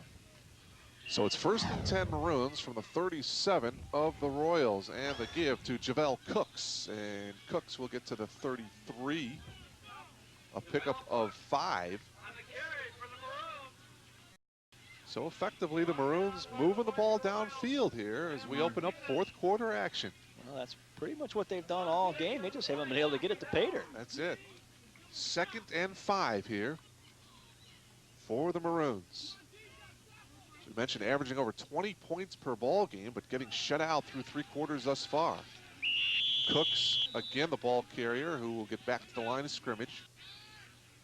And that'll be about it. It'll bring up 3rd down and 5. Kent Lawton was there, among others, for the Royals. You mentioned a great job that Reggie Richardson has done with this offensive line for the Maroons. And you know, Reggie actually played tackle for Elgin back in '83 through 1985. Guess who his defensive coach was back then? Dale Shaver. Oh, we better pick up a lottery ticket on the way home. Pretty lucky guess. You are absolutely correct, though. Well, 3rd and 5, the Royals jumping off sides. This would give the Maroons a 1st down. Well, no, well, we'll see. 3rd and 5. 5-yard penalty against the Royals. Although it looks like more than a little more than 5 yards, Steve. We'll see how close they are. You could tell by the wind there on the official's microphone just now that it has picked up a little bit, and it's changed directions as this game has gone on. It's now more so heading toward blowing toward the southeast, and a little bit of a headwind that the Maroons are going into. It is going to be short, Steve. It'll be 3rd and about 1.5 foot to go. For a 1st down here for the Elgin Maroons. Not sure what the delay here is. The officials trying to make sure of the spot of the ball. Yeah, they're going to measure. Come out and measure, yeah. All right. Well, it could be wrong, Mark, but I think you just mentioned over the public address system here that Bartlett down Waubonsee Valley 49-0. That was a final. It is going to be about 1 foot short, and yes, Bartlett now goes to 3-3 overall and 3-0 in conference play. So still 2 unbeatens in conference, Lake Park and Bartlett. Neuqua Valley, St. Charles North, both 3-1. Actually, you said short by about 1 foot. Eric Schmidt, I think, signaled that was about 11.5 inches, Mark. So big 3rd down here for the Maroons as they are driving. They're trailing by 6. 10:51 remaining in the ballgame. Missed extra point by the Royals may you're not kidding. Be pretty big, huh? You are not kidding, and they have struggled on those. They had 2 touchdowns against St. Charles East and did not convert on either extra point attempt. The same thing at Waubonsee Valley. They scored 12 points in that game as well. A couple of nice touchdowns by Reebok in that game. Here we go. 3rd and less than a yard. Dismuke is going to go to the air and bobbling it, but coming down with that is Casey Gleason. Now finally he does not hang on to it. What a great defensive effort. You'll see it. He had it, bobbled it, had it again, and then the defender got a hand in there to knock it away. Let's take another look at it. Here comes the pressure from the backside. Dismuke gets it away, and he's open. He's got it right there. He's got, no, he doesn't have it. Now he's got it again, and there it just knocked away at the very tail end. Steve Satterley. Yep, Satterley got his hand in there. Everybody in the park thought that they were going to run the ball on 3rd and about 1 foot. They decided to go for it long, and now 4th and about 1 foot to go. And Dismuke will keep it himself, and he will indeed pick up the 1st down to the 25. Well, there you see a good surge by Reggie Richardson's offensive lineman that time. The time of possession, we don't have those numbers, but it's going to have to favor the Maroons, I would think, in this ball game. There's another replay of the 1st down by the 6'2" senior quarterback, Justin Dismuke. And Jarvis Cobb right away clapping, knowing, hey, we got it. He liked the result of that play. 1st and 10 from the 25, and another penalty marker. 3 penalty markers thrown. Well, that's the thing, Mark. Time of possession. Ball, false start in the offense. Time of possession probably going to favor the Maroons by quite a bit, but it's those penalties that have really hampered them.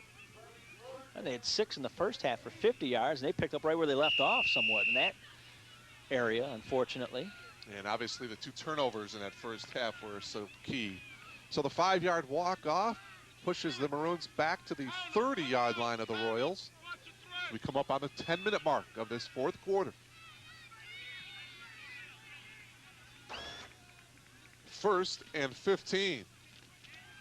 Smith gets nowhere. 5 or 6 Royals was there to meet him in the backfield. The initial hit there was number 81, Andy Henning. 6'5", 280-pounder defensive tackle Henning.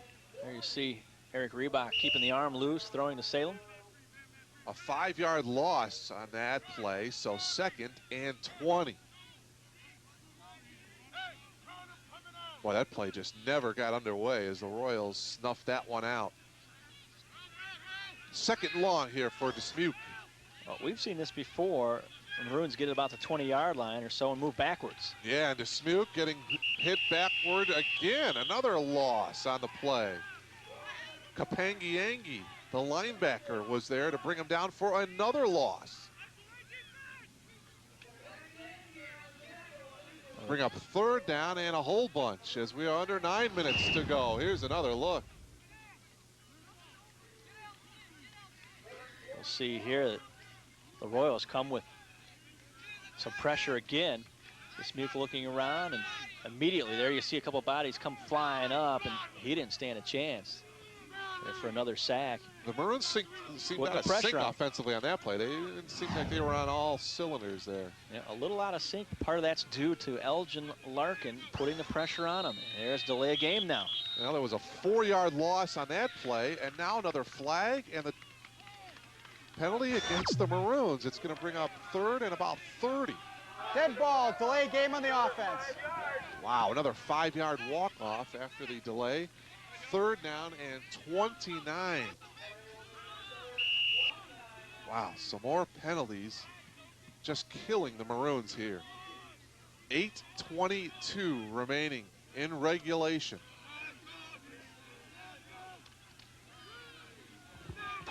Third and 29 from the 44-yard line of the Maroons. Dismuke under some pressure. He'll step up, hop over one of his teammates, now throw it to an open player, Jarvis Cobb, with the reception for the Maroons, and he gets knocked down at the 25. Well, he's 10 yards short of the first down. I'm sorry, Mark, he's back to the original line of scrimmage. I'm told that last penalty was the 14th penalty of the game against the Maroons for a total of 110 yards. Oh. That will not help matters. And that will keep you from getting into the end zone, which has been the case this afternoon for the Maroons. So it's 4th down. They're at the original line of scrimmage. 4th and 10. Dismuke, they try that little dump pattern across the middle. It's complete to Casey Cleason, but only a minimal pickup, Steve, and it's going to turn the ball over to the Royals on downs. Not yet. Guess what's down on the field again? Another flag, this time from the back judge on the defensive side of the football. And this one may go against the Royals. And that could very well be a hold on the defense. I didn't see that flag thrown, but oh boy. There you and go. That'll give the Maroons a first down. That's exactly what it was. The receiver trying to come off the line of scrimmage, and somebody was grabbing a hold of him.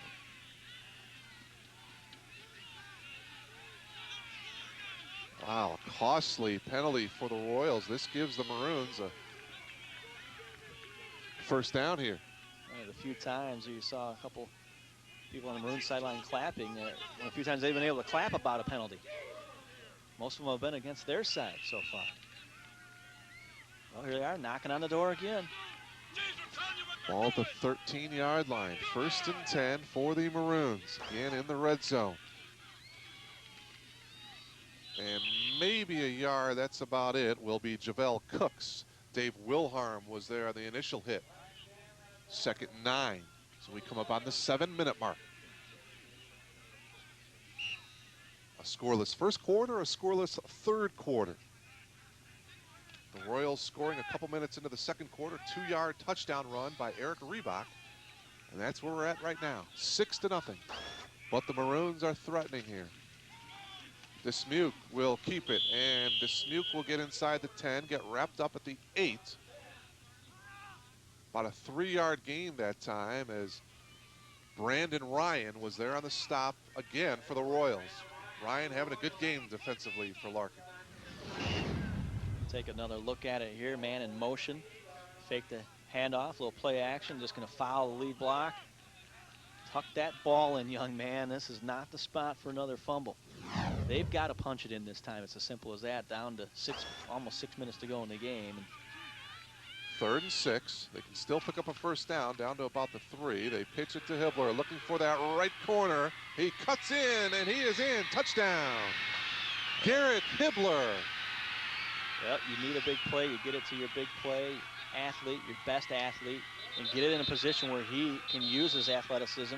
Hibbler, the wide side, took the pitch out, had a lot of running room. He could have run to the pylon in the corner, I think, and made it as well, but he decided to cut back in and challenge the defender to try and tackle him, and he went in pretty easily. And no flags. Oh, that's the key. No flag. There's an injured Royal out there. The safety, Deshane Kyles, is up, and he'll come off under his own power.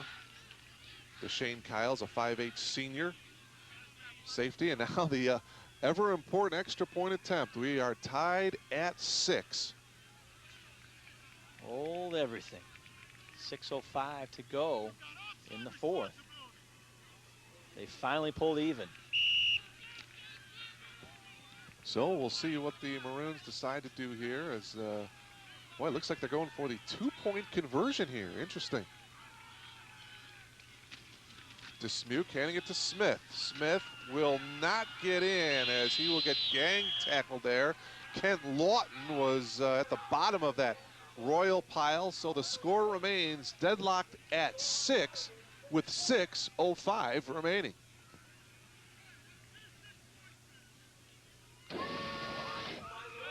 Well, we got yourselves a brand new ball game, anybody's game.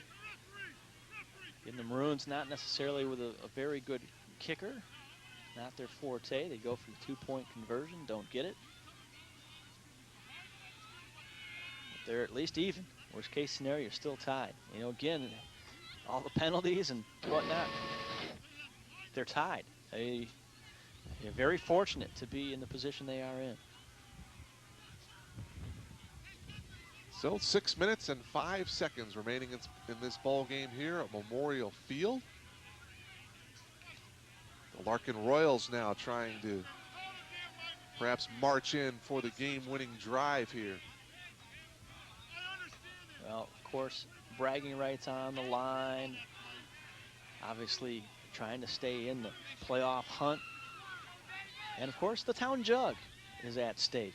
Can't forget that town jug. Oh, Eric, have you seen that down there somewhere along the sideline? Eric Schmidl, he'll snuff that out. There's no doubt about that. He'll get a hold of that jug. Javel Cooks will tee it up here, and he'll kick it away here for the Elgin Maroons. Back deep is Kyle Campasano for the Royals, along with Dave Wilharm. And this will be Wilharm from his own 20.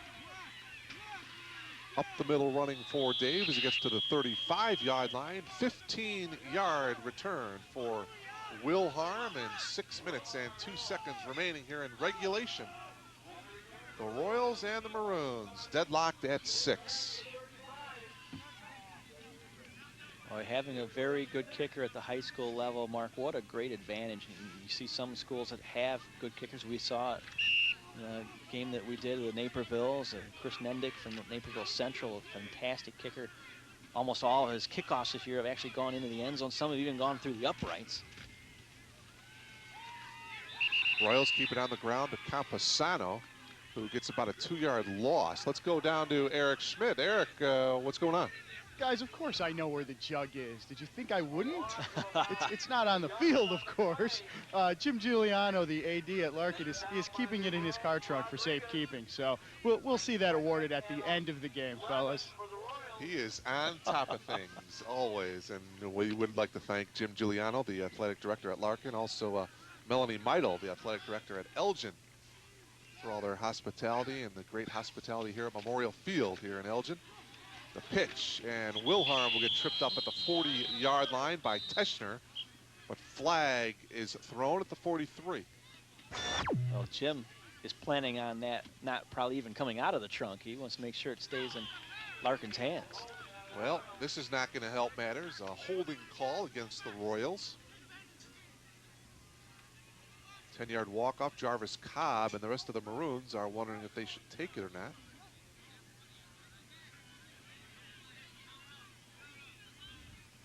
There you see a look at over the shoulder, coach talking to Eric Reebok. Got holding on the offense.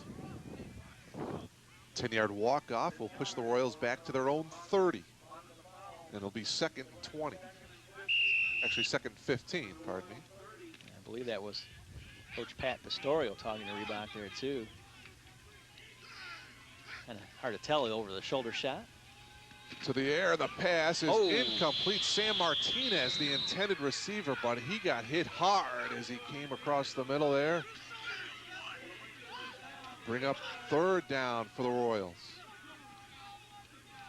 Well, he got sandwiched there, Steve, by about 3 Maroons. He's got hit hard. Here's another look. Let's take another look at it. Right, boom, right there. You get hit hard. You see the ball flying up. Anytime somebody's running one way and suddenly they're going the opposite direction, you know they got hit hard. And Martinez a little slow in getting up. Zach Teschner looked like he got a little bit of a hit in there as well. Reebok quickly to his left. And the pass is incomplete. Ian Salem was there. The flag is thrown. Boy, oh boy, that's defensive pass interference. They may call that on Hibbler. And it looked to me like that was just pretty good coverage, Steve. Well, that's a tough call. If indeed that's what it is, because instead of 4th down and them punting back to you, they're going to get a 1st down out of it. And Hibbler had his back to the football. That's why the official probably threw that flag. You know, you say, are you playing the ball or are you playing the man? That's how officials rule that type of thing. There was contact, and he reached up, knocked the ball away, and maybe had a little contact with the receiver as well. Well, we'll have to write this one down. Huge penalty. This interference in the defense declined. 1st down. So it'll be 1st down for the Larkin Royals. 4:59 remaining. Take another look at it, see if we can see it here at the tail end. It's going to be right there. You see, yeah, and he's got the left hand around the receiver. Look at it right away. Immediately he's going, hey, where's the flag at? Indeed, the flag had already flown.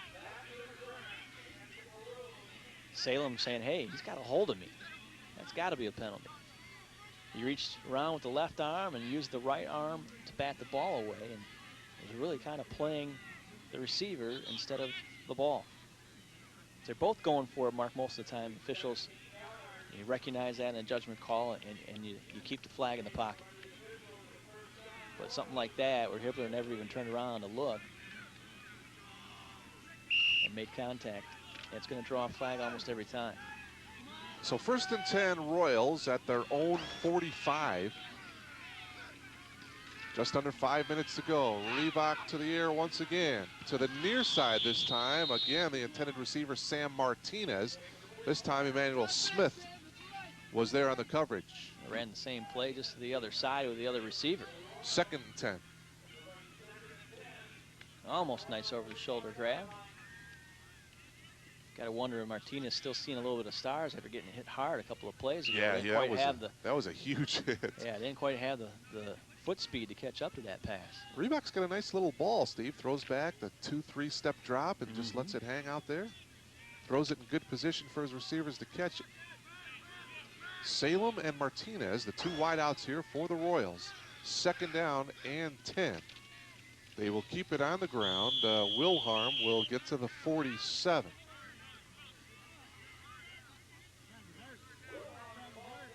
Gain of 3. It'll bring up 3rd and 7 here. 4:39 remaining in regulation.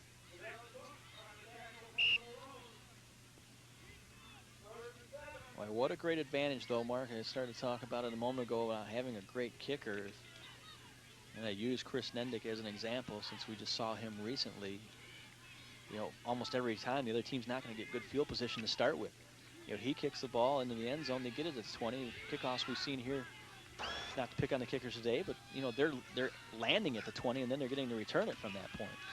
3rd and 7. Reebok will get hit, and the sack. Alex Rodriguez brings down Reebok. Oh, a huge defensive play to come get them, put the pressure on them. They knew they were going to go to the air. 3rd and long. Javel Cooks was in there as well at the end. So 4th down and 12, and Jake Leisure will punt it away here. Again, I was alluding to that advantage of having a place kicker at this level, because a situation like this, all they really needed to do was get about 20 or 30 more yards downfield, and they could have possibly been in position for a game-winning field goal here with only 3.5 minutes to go. Hibbler and Dismuke are back for the Maroons. This will be Dismuke from his own 30, and that's where he will get wrapped up. No return, but 1st and 10 for the Maroons here. 3 minutes and 20 seconds remaining.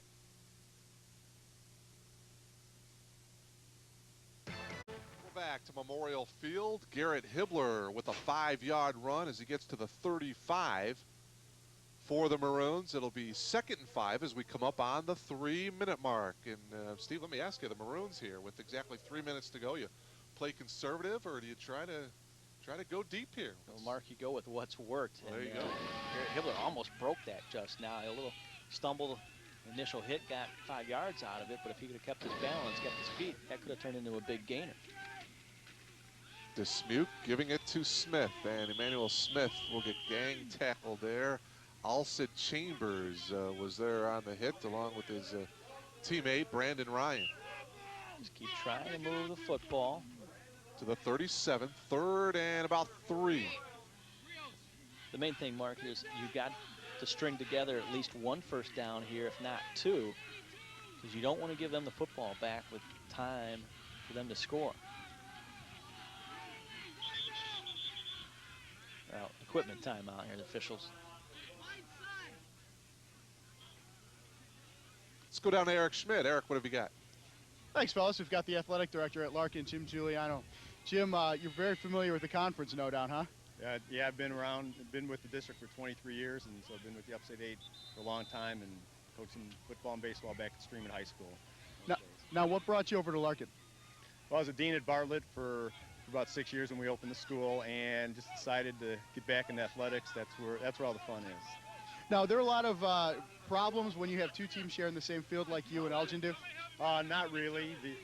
The biggest logistic problem is transporting everything over from Larkin to here, as far as, you know, just getting the game set up. But when the schedule's done, Mike Rogowski from Wabanzi, when he does the Upstate 8 schedule, he schedules it so that neither Elgin or Larkin are home, you know, on the same day. Now, do you know what's going to happen when Elgin South comes in next year, and how that all is going to work out for football? We have no idea yet with, you know, what's going to happen with the conference when South Elgin enters. Right now, we're doing our schedules without South Elgin in the schedules, because we just don't know. That's up to our central office to decide for us. Now, do you think they would actually put 3 teams and all their programs on one field? Well, with 5, when South Elgin opens with 5 high schools in the district, we're going to have to somehow work 5 schools into 2 fields. You know, we're not sure what will happen. It may involve more Saturday afternoon games, depending on scheduling. Now, this is your first year at Larkin. Tell me a little bit about your what you see with this team so far. Well, they're a real scrappy bunch. We start out, you know, slowly. We've been playing some outstanding defense the last few weeks, and that's pretty much what brought us our last 2 wins. And you can tell both teams today, you know, there's been some opportune penalties, you know, for both teams on the field. But you know, our kids have been really hardworking, you know, the last few weeks, and it's kind of showing on the field play now. I was going to ask you, have you ever seen so many penalty flags? You know, that 3rd quarter, you know, like I said, there were some opportune flags with Elgin having 2 called back, but that was a pretty penalty-ridden 3rd quarter. So. Jim, thanks very much for having us here today. Guys, back to you. All right, Eric, thank you very much. And another penalty. 5-yard walk-off on 3rd and 3, and now it'll be 3rd down and 8 for the Maroons. Well, We've said that a few times today about penalties. Hey, did you notice what hat there Jim was wearing? That's where your alma mater's at today, Augustana College. Rock Island. North Central playing at Augustana, a little Division III college football. 3rd down and 8. Dispute under some pressure. Look at that, another flag as he will get hit out of bounds at the 31-yard line by Deshane Kyles. What's that right there at the 23-yard line? What's that laying on the ground? That's a flag? An orange hanky. We've seen many of those. It's a flag? I didn't recognize that, Mark. Boy, we sure have seen a few of those today. You know, the officials are talking with the Royals defense, so apparently this one's going to be against the Maroons. Yeah, that's certainly going to present some interesting scenarios here in the next year. Holding on the offense. Jeez.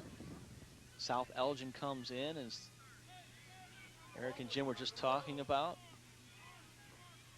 Does the conference split up into two 16 divisions? How are they all going to work that? I mean, for instance, obviously the 11 teams now in the staggered system that they have, not everybody plays each other from year to year.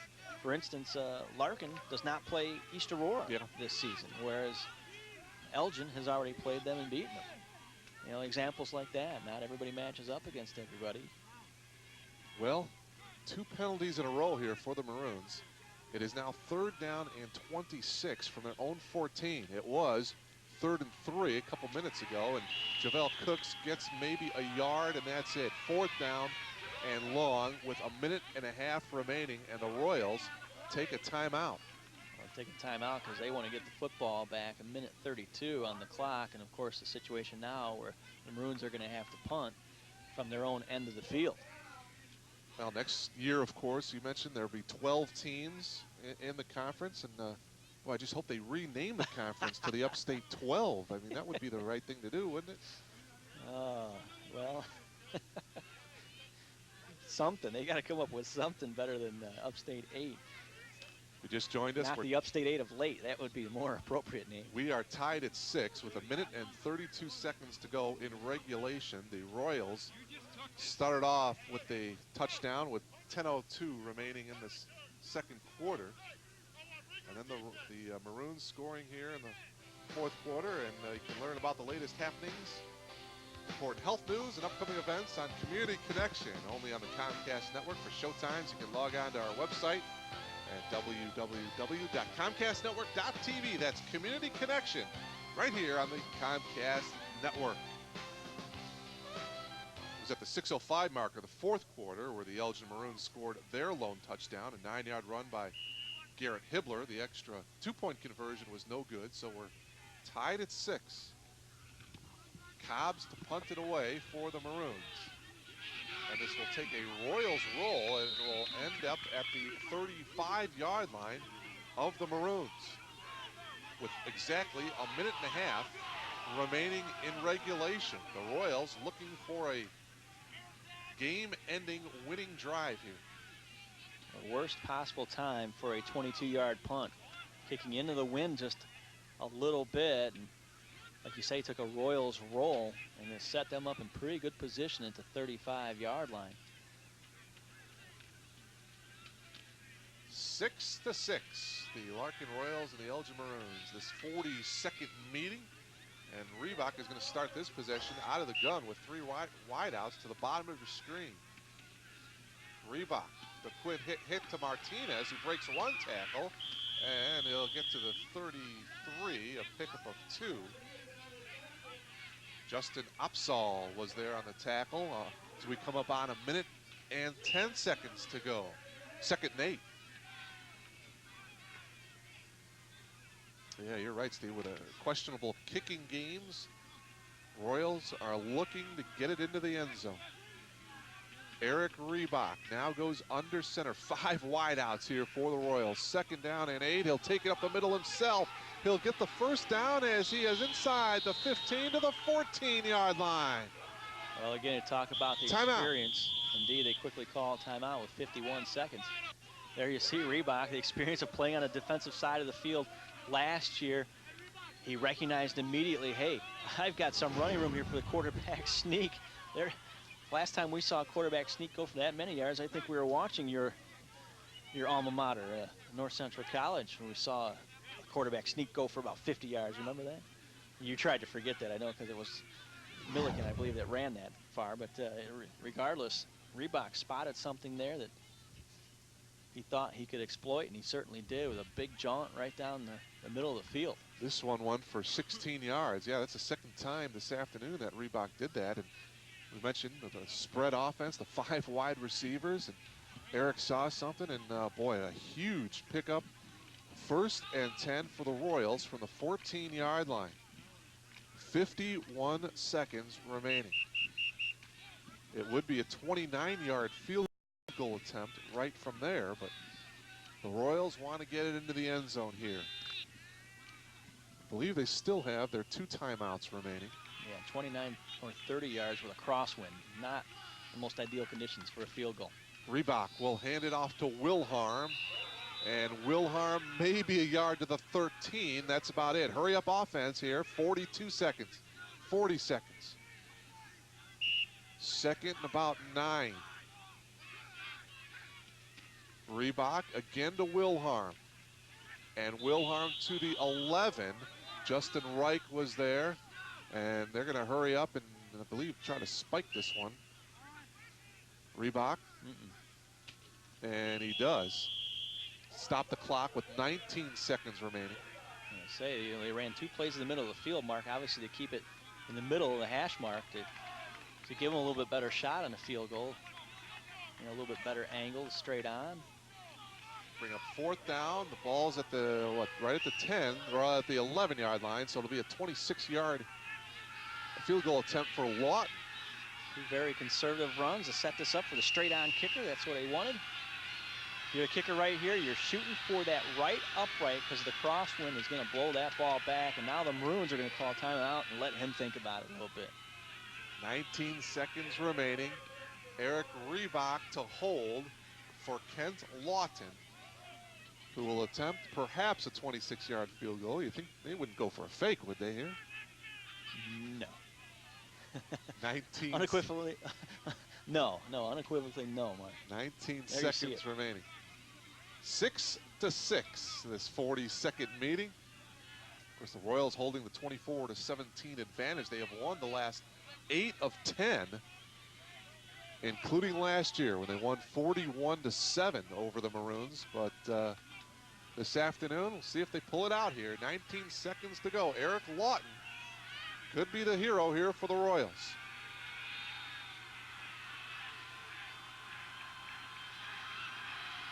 Everybody on their feet. And another one. Timeout. Oh boy, what is going through the mind of Kent Lawton? 2 timeouts the Maroons have taken. This will be about a 27-yard field goal attempt.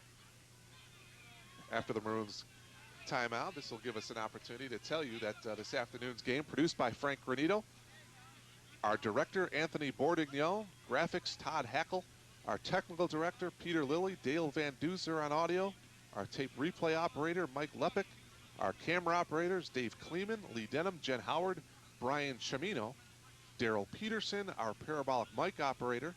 This afternoon's game engineered by Dan Lee, along with Eric Schmidt, Steve Moga, Mark Kruger, coming to you from Memorial Field in Elgin. And it all comes down to this 27-yard field goal attempt by Eric Lawton.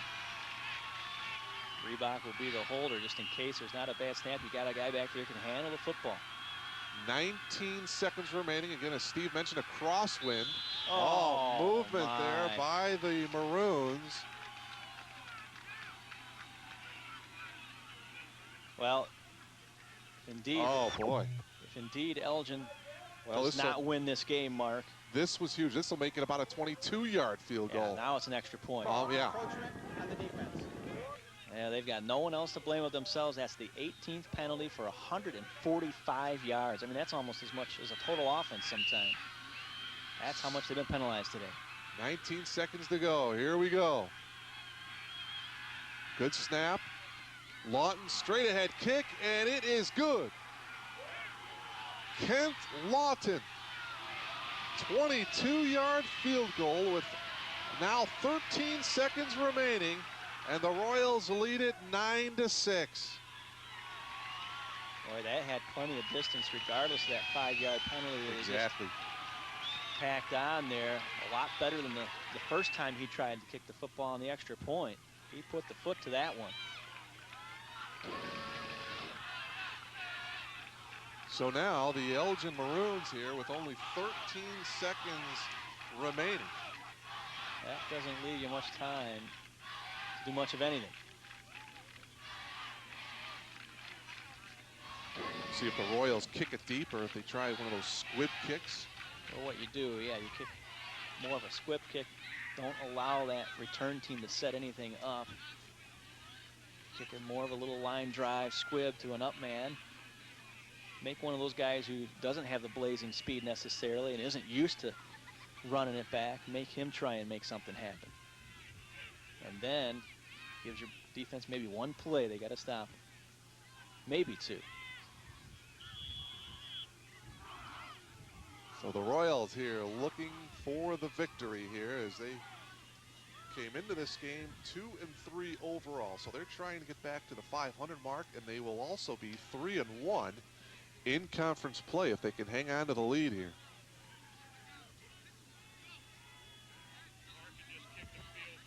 Lawton to kick it off here for the Royals from their own 40-yard line. Maroons anticipating a shorter kick. They've got all their guys up. Two deepest guys are at the 16-yard line. And Lawton indeed, the low line drive. It hits one of the up men. The ball is going to be loose right at the 40-yard line. The Royals may have recovered this. The officials are getting down on their knees trying to scramble. Looks like the Maroons have recovered. Look at Lawton, Steve. Lawton's at the bottom of the pile. Yeah, he got excited as soon as he saw that ball hit a Maroon, and he dove right in there. It is going to be Maroon football at their own 40. Well, Mark, sometimes you got to be a little more perceptive than that. It's as simple as that because he's a straight-on kicker, and he's lined up on an angle and knew he wasn't kicking it straight down the field. He was going to kick it on an angle, some sort of line drive, and the Maroons just didn't react to it very well. So with 9 seconds remaining, Justin Dismuke and the Maroons trying for a miracle here. Dismute, and the pass looks complete to Cleason. A fumble though, and it looks like the Royals have recovered. They have indeed at their own 36, and that should do it. Indeed, the clock runs out, and that's it. Kapangiangi looks to come up with that ball as Cleason fumbled it, and that will do it. No time remaining on the field. And the Larkin Royals have squeaked this one out 9-6 over the Elgin Maroons. Well, just a opportunistic Royals team today took advantage of a lot of miscues by the Maroons. And again, they really don't have anyone else to blame but themselves. But a great finish, though, to another classic confrontation between these two schools. We'll take a timeout, come back to Memorial Field and recap this ball game and hear from our Comcast Daily Herald Player of the Game. It's all coming up in just a moment.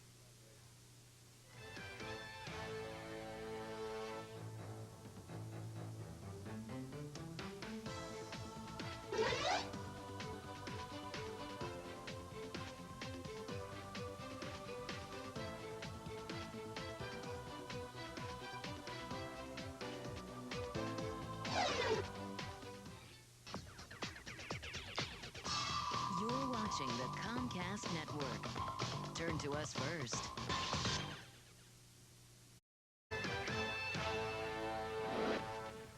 Welcome back to Memorial Field. The final score, the Larkin Royals over the Elgin Maroons. You see it there by a score of 9-6. 22-yard field goal by Kent Lawton. And he is our Comcast Daily Herald Player of the Game. He is standing by with our very own Eric Schmidt. Eric. Thanks, Mark. You bet. Kent is standing right here. Kent, not often you get a chance to redeem yourself. You're the hero today, no doubt about it. Yeah. I missed that first one, so I know I had to make the second one. Now, you were playing a lot on defense today, too. We knew coming in that this game was going to be won or lost in the trenches, and it didn't seem like you necessarily controlled the trenches, but all the breaks came down on your way. Yeah, they did. Now, what did you prepare for coming in? You knew that Elgin had a quick line on offense. What were you looking for out there? Stop the run. Main thing was to stop the run. Did anything that you guys saw coming out at halftime that helped you guys? I mean, Elgin really pushed the ball down and then shot themselves in the foot a few times, too. We did. Well, we just tried to stick to our game plan. That was the key. And as far as that last drive, did you guys work on spiking? It looked a little goofy coming down there. You guys weren't ready to do that. I don't know what happened with that one. I don't know. Now, how's it, the timeouts? Did that affect you? You had 2 of them to try and freeze you. Yeah. At first, I knew I just had to make it. That's all I could think, was I had to make it. How's it feel? You guys got the jug for another year? How's it feel?